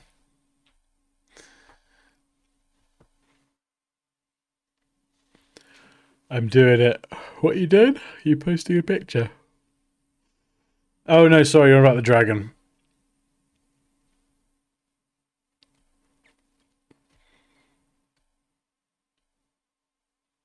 AI has been trained with your image so much that any genetic ginger that is generated is going to look like you. I mean, the thing is that the thing that AI will never ever be able to take away from me is AI will not be able to be a real human on camera and, or firstly, connect with people, but secondly, I'm an idiot.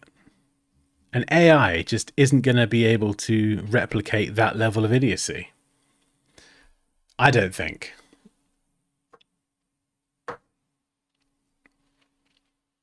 And if it does, maybe I'll just go live in a field. Should we just go and get like a little hut in a field somewhere? Maybe an igloo. That'd be nice. Maybe the North Pole. And we could go and ride polar bears. That would be great. I need to eat something.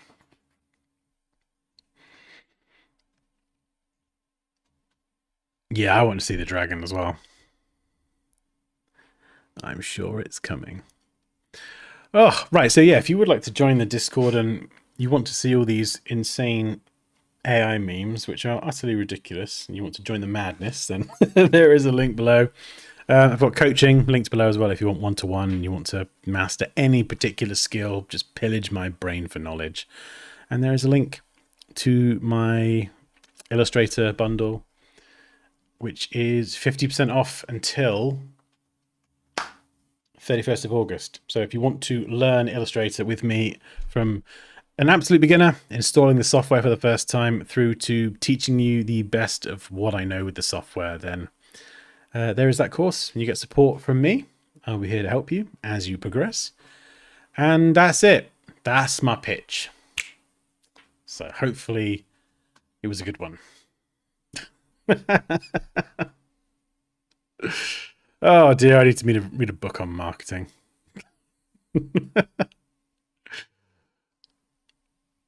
Merge when? Oh no! Oh, you just reminded me actually, Nick. That is something I really want to do.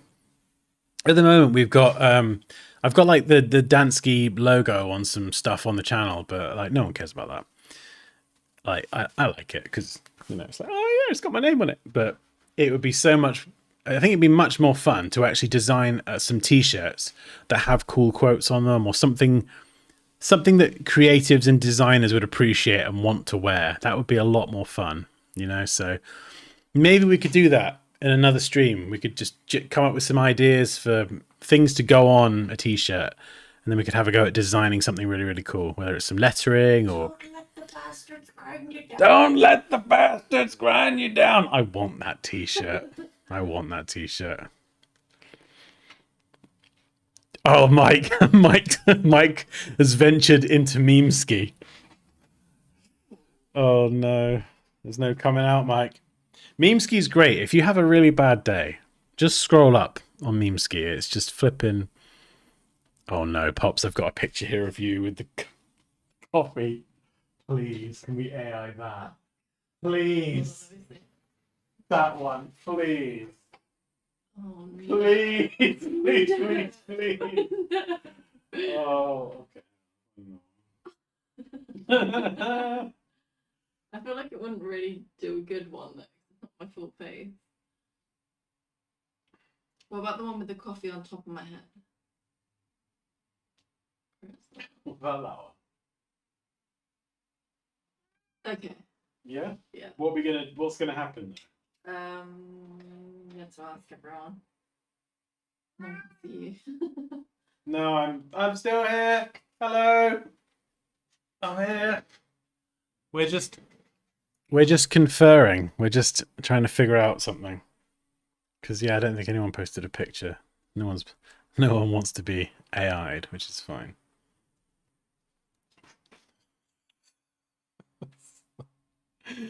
Oh dear.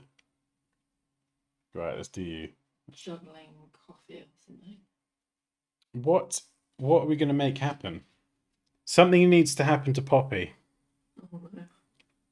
And we need ideas.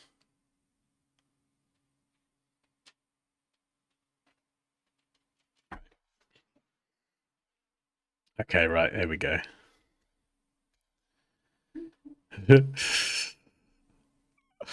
Oh, I love this. I love this. How many credits have I got left?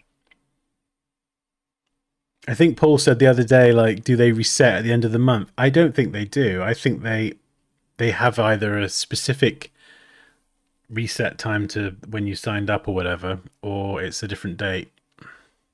You need to show everyone the image. Yes, I will. Where is it? Generative AI. Maybe we could do this every stream at the end. Yeah. 13 credits. I've been having fun. Okay, we need a prompt. We need a prompt, guys. Someone's got to give me a good prompt. Where is you? Where's Poppy? Where are you, Pops? Yeah. Is that the picture? Here you are. Ah, there you go. Lovely picture. Poppy at Costa. Okay, it's an image of Poppy at Costa. Have her fly. Dansky is a wrestler tearing up his tea. So Poppy, it's a picture, it's a photo of Poppy. Hang on, I'll show you. There we go. So that's the picture. Poppy's holding some porridge and a drink. She's got a porridge pot on her head. I forgot that. You've got a porridge pot on your head. That was me. I'm sorry about that. Sorry, not sorry. What can we have you do?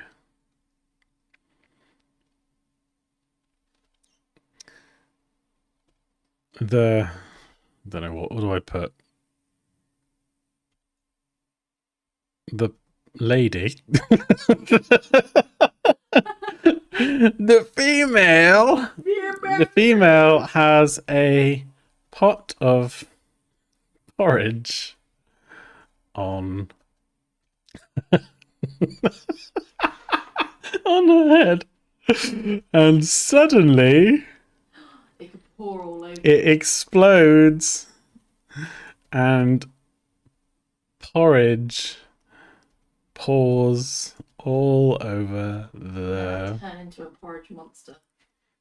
And then the female. I don't know why I'm writing that. The female turns into a porridge monster. And she grows a mustache. And she grows.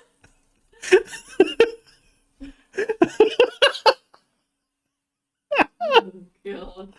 Oh no. Flies away. No, I can't.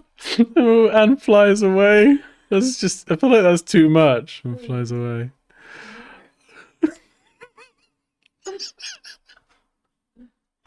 Oh no. Oh dear.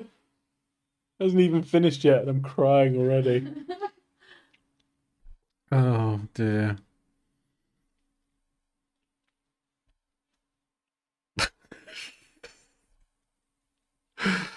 Oh, where are some of the other ones? Just while we wait. I You need to show the boys. Oh, the Kerry one. Oh, okay. Where's it? Oh, Kerry. Oh, I think. Oh no, you do. Hang on, let me download that. Some of these are in the Discord. I don't think people have seen them all. Oh my god. Oh, why are you so... I'm like, Why are you so... That is... What? that's terrifying. What is that? What is that? What? Oh my goodness. That's scary. I am not going to sleep for a week. What is that? What is that juice? Porridge. Oh, that is terrifying. It's my thumb. What's happening? Oh my god! The lady in the background! What? What the heck? Oh no! She's going up and flipping and floating. Oh dear me. Wow, that was something. That looks scary. Yes, it's you enjoy those nightmares, kid. Oh dear. Well, that was ridiculous. If anyone wants to see it as well, there is one of me riding an emu. This was a picture from this was a picture from years ago at a little place around the corner, and hey, oh, whoa, come on then, son, let's have a go. Why? Oh, this is. I mean, that looks like it could almost be real, really. Oh, he's just grown a bit. Oh, flip the neck. Don't mind if I do, son. You want to go for a ride? Yeah, sure, mate. Hop on. There's a All right. more one. Nah, that's it now. That is it done. Oh dear me.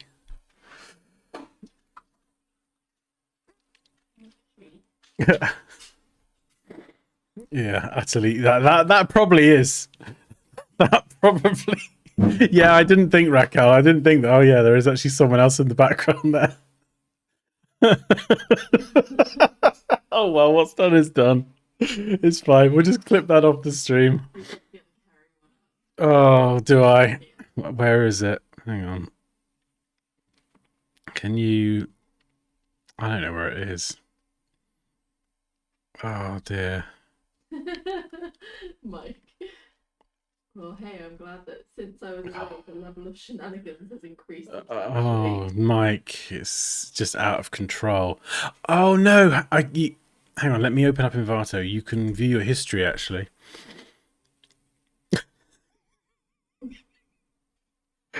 Oh dear. Yeah, that was the scariest one. 100%, that was the scariest one. But that was just damn freaky.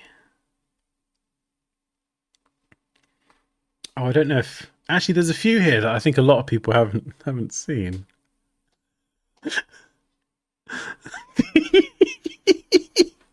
Oh, the cat one. Oh my god, and Kerry. So Kerry sent a picture in the Discord, and I turned Kerry into a monk in front of a temple with AI.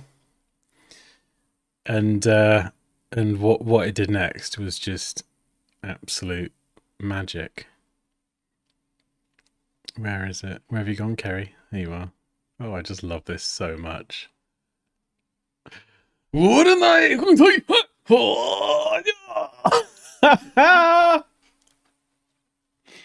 Oh, it's just amazing. That is the best one. Kung Fu Keza. Oh dear. I got more. I got a few more. This one was amazing as well. I don't know who suggested this. It gives me the cheese and then I grow a moustache. Oh, hello, master. Have cheese. Oh, I fly away now. Moustache is for everyone. I don't know why we're in a scrapyard though. We didn't specify that. It just decided that. Oh, it's just so amazing. Mike's like, what the hell has happened since I last left? Do the cheese one with Leo and Eli. Oh, what? Oh, no, I might keep the boys in the Discord maybe. But here's me and you playing with sausages. Hey, da, da, da. Hey, sausages for everyone. Or the pregnancy one. This is back when you were pregnant. I don't know what on earth happened here. Hey, what? Hey! Who the hell's that? Where did they come from? What? Bouncy, bouncy.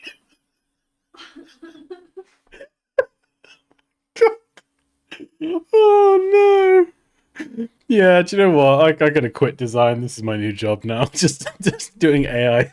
Just doing dumb shit and laughing at it. I'm gonna be a new AI fun channel.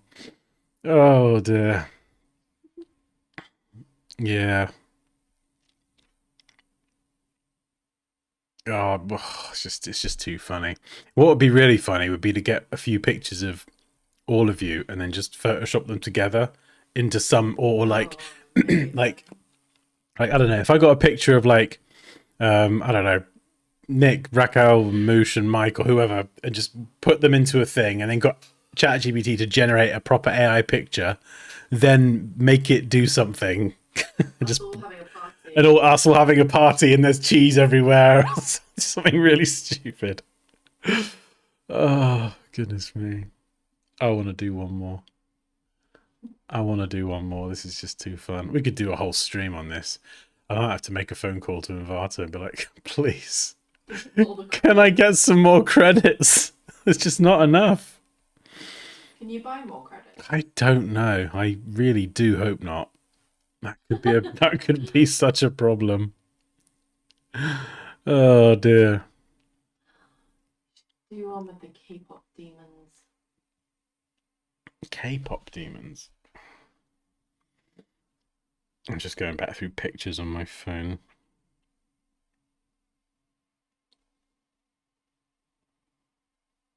Okay. I need to do one of like my mum. That'd be funny. Oh my god, yeah. I've got a photo of your mum. Have you? Yeah. Oh, I don't know if she'd like that or not.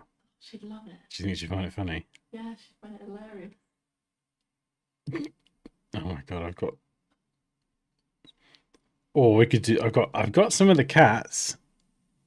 No, your mum. Do you want to email it to me? Email it. Yeah.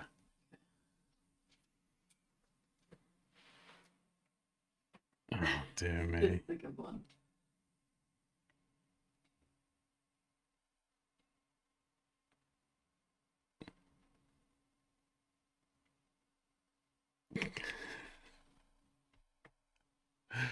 Oh dear. It's just too much. Moosh, were you here the other day when she came in? Mama Dan actually snuck up on me and came in the house while I was live. This is a brilliant one. Got Twiggy as well. Yeah, I think what would happen, Kerry, is like I would agree with Envato to sponsor a stream, and they're be like, oh yeah, we want to talk about our new AI features. And be like, yeah, sure. Get on stream. Wait, can All chaos would unleash. I airdrop it to you? Yeah. Music. Yeah. All chaos would unleash, and then it'd be like, what the hell was that? Yeah, honestly, maybe that's an angle they haven't considered. There's actually a market for just complete, just chaos and idiocy and fun, just mucking around. I've not even given the AI a thought for something serious. Oh, with a cat. Is that from recently? Gorgeous picture. It was a couple years ago. Oh, it's my mum and her cat Twiggy. She is such a madam. She loves me though. Your mum looks gorgeous there. Yeah, it's a really nice picture actually. So okay, so what we gonna have happen to her? Well, something's got to happen to Twiggy. Twiggy is the cat.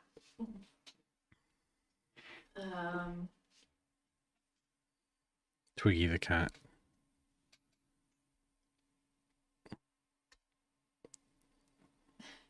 Okay.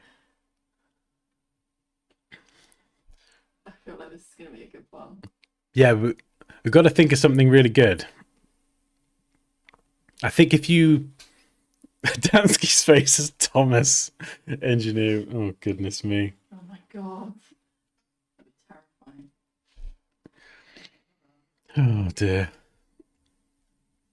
Oh, yeah, Hillary. Basically, when I was at my old office before, my mum turned up, and this was in winter, and she was outside the window for like nearly 2 hours because she didn't want to disturb me streaming. And then she eventually came in, and I was like, why are you outside? Just get indoors, you lemon. And we just heard her knocking at the window, and then on stream it was like, oh my god, my mum's there. She's at the window. What is happening? So now there's this running joke that my mum's just going to be lurking at the window. Well, this is my mum at the minute, so we could turn her into Thomas the Tank Engine, but... Oh, what do you reckon?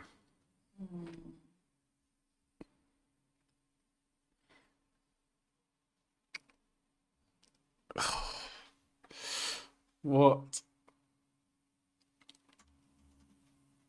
I never know which format to do. I'm gonna do landscape this time. Just I think it might not crop it.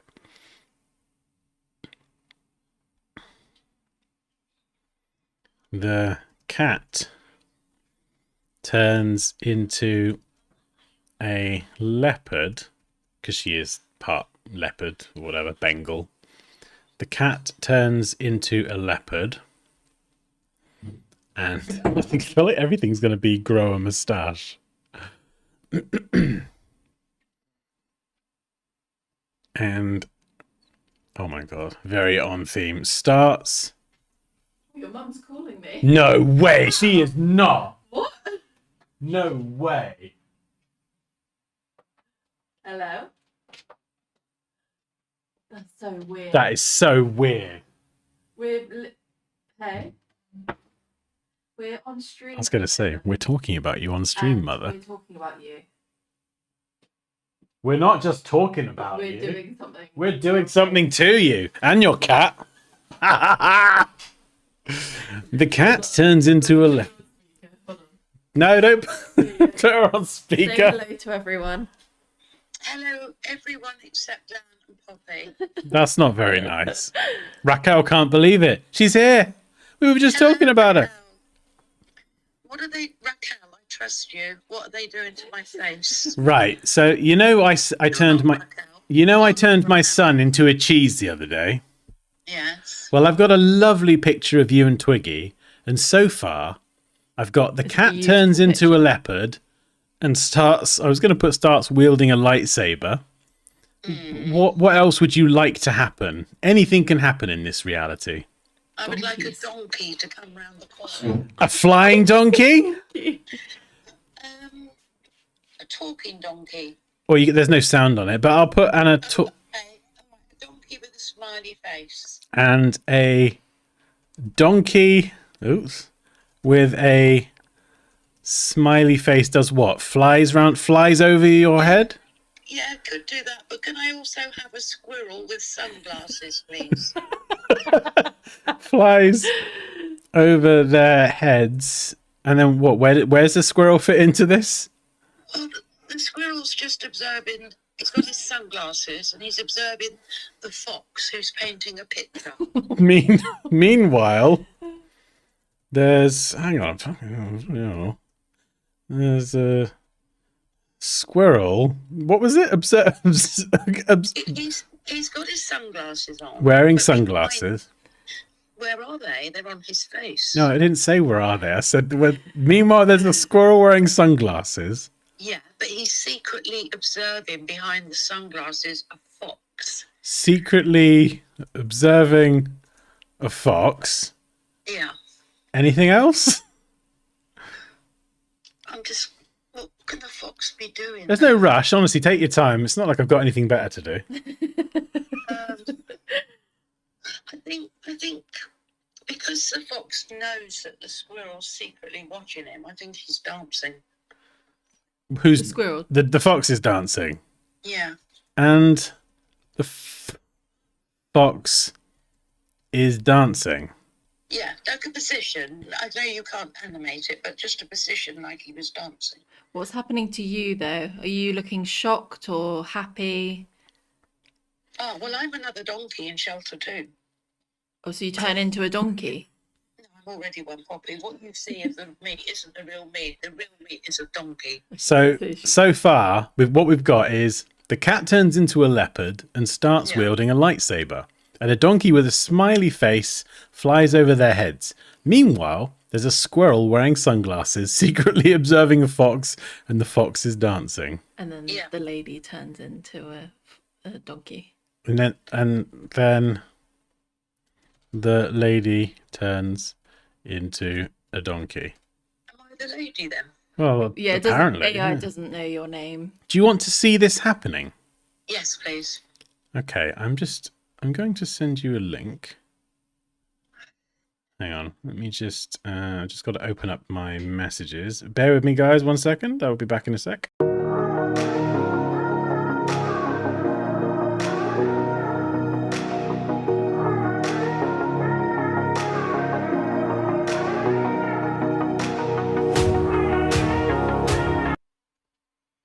Hello.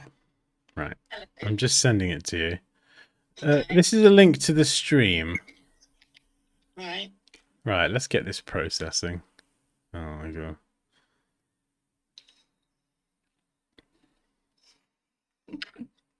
I got no idea what's going to happen. It's weird. It took me to YouTube, but it's advertising insurance. Nice. That's my new Dansky insurance plan. Hang on, let's try that one again. Insurance ski. Oh, I see. Yes, live chat. Okay, Raquel, hello. Oh, yes, donkey will. Oh. The tension is high. The donkey will crash into Cat ski. ski. I don't know yes, the what. donkey I got goes no in. idea what's going to happen. Right, well, Guav 10 says the donkey will crash into Catsky, so I must be Catsky. No, I'm the donkey. I don't know what you're saying. Well, I'm just reading what I am, and the donkey crashes into the Catsky. That's a good one. I like that name, Catsky. Cat ski. You like that? Oh, big up, Mama, Dad. Big up, Mama Dansky. Yeah, you're famous. You're famous, Mama. You made it. You made it. Yeah. God, this is taking a while. This I better like be this. good. I like this. It's mush. It sounds like your mom is reading the chat more than you, ha. Yeah. Mama Dansky, we love you. Oh, I love it. Savage. Did she say cat It's speed? just as well my voice has come back after a Oh, week yeah. of the voice. We love you, Mama Ski. Oh, That's it. Mama Ski, live in my shadow. well, this is so much more interesting than just talking to you two. Thanks. That's okay.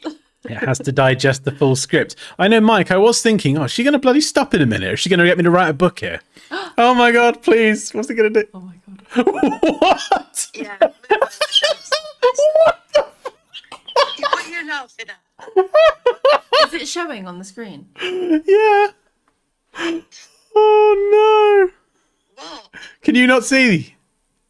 I've sent you the link to the stream. Yeah, I'm reading it. No, you need to watch it, not read it. Well, I didn't have a thing to watch it on. Yeah. Oh, what is How that do thing? I find that then? You've got to like minimize the live chat. Oh my goodness. Oh, wow. The bit at the end where she turns into a... Oh, What the hell is that thing? What is that little... what is that donkey? Who did it? AI? Oh my goodness, look at the fox and oh, that is so good. Oh, Oh, my face hurts. Oh. I feel like he's trying another version of it as well.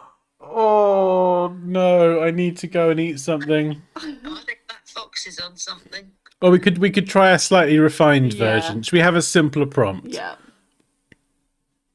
The cat. Maybe just she turns into a. Oh, maybe she just turns into a donkey. The cat turns into a leopard and starts building a lightsaber, and the cat and the lady have an epic lightsaber battle. I can't spell. Oh, this is just too funny. I've forgotten how to spell light. The cat turns into a leopard. Actually, no. No. We'll keep it simpler. See how it goes. Both the cat and the lady pull out their lightsabers.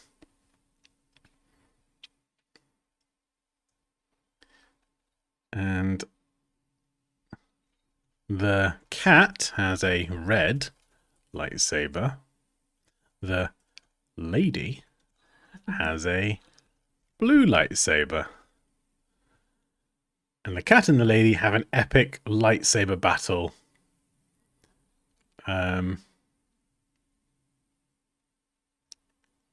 How would you like describe it?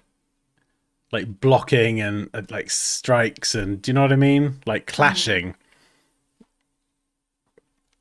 with Talking to. like oh sorry I forgot you were there. I was going to say, don't ask me. I'm looking at my new name, Let Go Catsky. In an epic showdown. Okay. Oh dear. That was loading. Oh, No, what's it's because we made it like a Oh fight. no, the lady grows a Oh, ginger take beard up and battle. moustache. Epic lightsaber Jewel. Oh, no. duel. Yes, duel. Did you hear that, Dan? Did I what? Raquel's but the lady grows a ginger beard and moustache. Oh, the cat and the lady have an epic lightsaber duel. There's obviously like a specific word triggering it. There we go. Okay. Epic showdown was obviously against community guidelines or something. Predator in the background. This is so clever. It's Amazing. so funny. Yeah. Surrounded by Ewoks cheering on the battle. Oh my god. Oh dear. This is so fun. Yeah, there's no more design now. Design? What design? What should we get for dinner? No food. I'm not talking to you. When's it coming on? It's loading. It's 33%. it's loading. If you look at the stream, you'll be able to see. How do you pronounce Guarav 10? Gorav. I think Gorav. Garav. I say Gorav. Because Guarav 10 says, Mama Dansky, you're the real director. Big up. Oh dear. I think Crumble's the director. Crumbles. Crumble is something. Meow. That's so weird though that you called That's weird. the exact moment we just started talking about all this. I have impeccable timing, but I mean, this happens a lot when I think of you. You suddenly text me. It's because we're psychically linked. So, Or maybe it's like the Wi-Fi or something. I don't know. 70%. You ready? You're gonna see Nanny and Twiggy have a fight. With lightsabers. Oh my god, Nanny Twiggy. Fight. That's very true, Mike. Oh What was that? my. Mike said, all the fanskis don't... Dansky and all the fanskis don't exist without you, Mama Ski. no, you're right. Thank you, Mike. Yes, thank you for making me exist. Oh, everyone's so lovely. I'm getting lots of lovely names. Mama Ski said, don't encourage her, Nick. There'll be chaos. Oh, here we go. Yes! Dun, dun, whoa. Yeah! She cloned herself. Oh my! I love it. But Wait, so you're fighting yourself? You're Twiggy can't quite manage it, so she needs a hand. Oh, Oh my goodness. Brilliant. that's so cool. I've never seen myself move so quick. What's in the background? She's in the background as well. Wait, who's in the background? Mum. Is she? What's she doing in the background? Who the what? What is that? It's like a thing that. Lots of me. Lots of me. Oh no! That's amazing. Oh god, I can't believe that. She like clones herself, but then the clone turns on her. Neither of them actually land a strike, by the way. It's just epic. It's epic. What they need to do now is they need to make them longer than 5 seconds, so I can do like a whole minute of that. Just take my money now. Take a whole minute of it, and then we can put some epic music. Oh, I'll send it to you. Don't you worry. I'll send it to you. No, I won't. Oh, That was a lot of fun. I wasn't expecting that. that was fun. My face hurts now. Oh, it's just too funny. I like my name, Katsky. Cat, no, are you Katsky? Eh? Yeah, go on. No, I think you're Mamatsky. Oh, okay. Then it is done. Maybe, I'm not sure. Yeah, it's probably the cat, Mum. Just a hunch, but I don't think he's calling you Katsky. It might be the cat. Not only did she clone herself, she also cloaked herself in the background to watch it all go down. Huh? Minnie Mango's calling me Donsky for donkey. That I like that. Mini Mango. Don't. Oh, who's Mini Mango? That's either Donsky or Donosky, like a doner kebab. Donosky. Donsky, but that I love donkeys. That's like a Yeah. moose is like that is amazing. Oh dear. Right, I need to go. Right, you need to go, please. I need to eat something. Thank you very much. Lovely to see you. You're welcome. I'll send you an invoice. Yeah, I'll send you an invoice. Thank you. It's been a pleasure working with you. Love you too.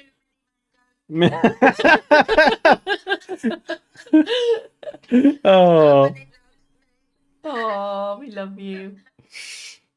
I thought you were calling me Mini Mango for a second No. then. You're more appearance of Mama Dansky on this stream. Yeah, you need to get on the stream. All right, fine. You take it away then. You take it away. You see if I can. I'll say cheerio. Bye, everybody. Oh, you're going to abandon everyone now. Bye. Bye. Oh, that's funny. I walked off for comedic effect, and then I actually found bread. I've got an 8:30 alarm. Mm. Did you put that alarm in my phone? Mm-hmm.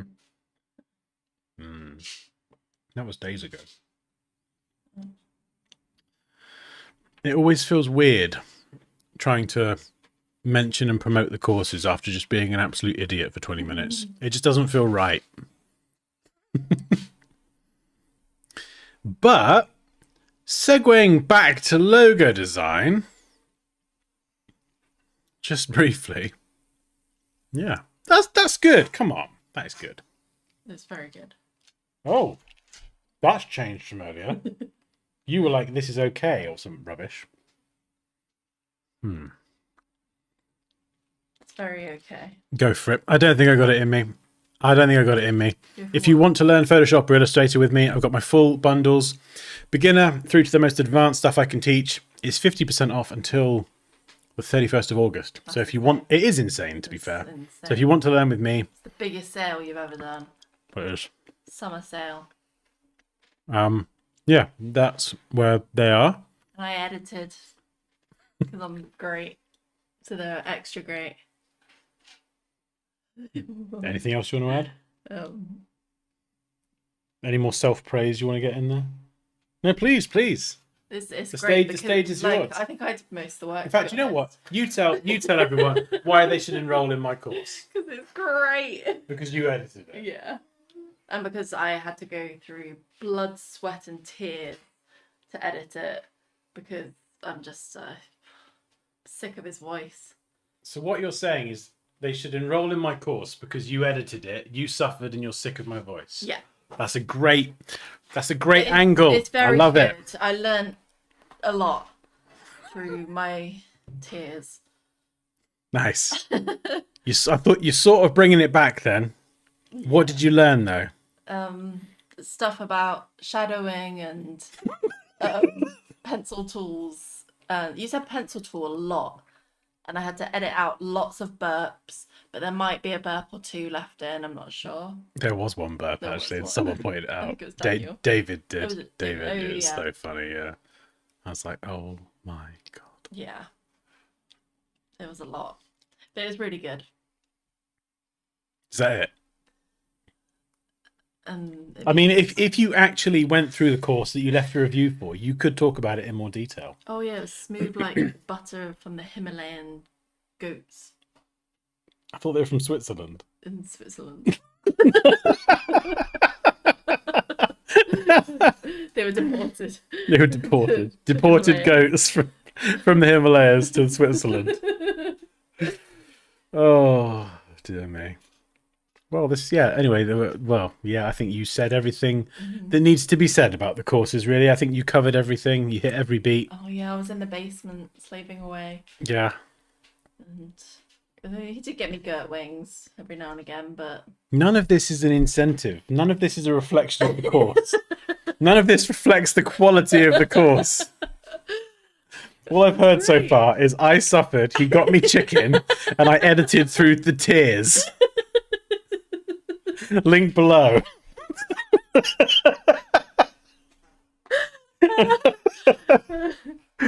Oh, dear me. I think that's a pretty good sales pitch. Do you think that was a good pitch? Yeah. Yeah, I'm not so sure. Maybe. Oh, dear. Horror movie. Oh, that'd be cool. Maybe horror. Yeah, well. Oh, no. Oh, dear. Yeah, it makes the courses more human and grounded. Well, I mean, that's being very polite. Oh, thanks, Nick. Oh, hey, you are welcome. It is a pleasure. That was a great pitch. I'll put that in my new trailer. Yeah. I slaved away In the basement. for weeks in the basement, and my boyfriend wouldn't let me out. And then he let me out, and he gave me chicken. Link below. Half price. Oh dear me! I need to get some air. I need some oxygen. My brain's gone kaput. Roll. It's been a pleasure. You've been absolute legends as always, and we'll do another one very, very soon. Hopefully this week, unless my brain collapses again, which is entirely possible. You are very welcome, Mike. Oh, it's good to see you, man. Thank you to everyone in the chat. You've been absolute legends. And yeah, well, I mean, I don't know why I'm saying goodbye. We'll probably be talking and posting memes in about 5 minutes. So the Discord is linked below. Yeah, should we go get some dinner? Excellent. Right. We may as well run the trailer. If you do want to see what you learn in my Photoshop and Illustrator courses, And all the pain I went through. and if you want to see the fantastic editing courtesy of Madame Poppy, then here is a link. I nearly burped then. Ooh, live burp. What happens then? Demonetized. Here is a link to the trailer that will show you just a little taste of what you can expect from the courses. So yeah, enjoy, and I'll see you later. Bye. Bye.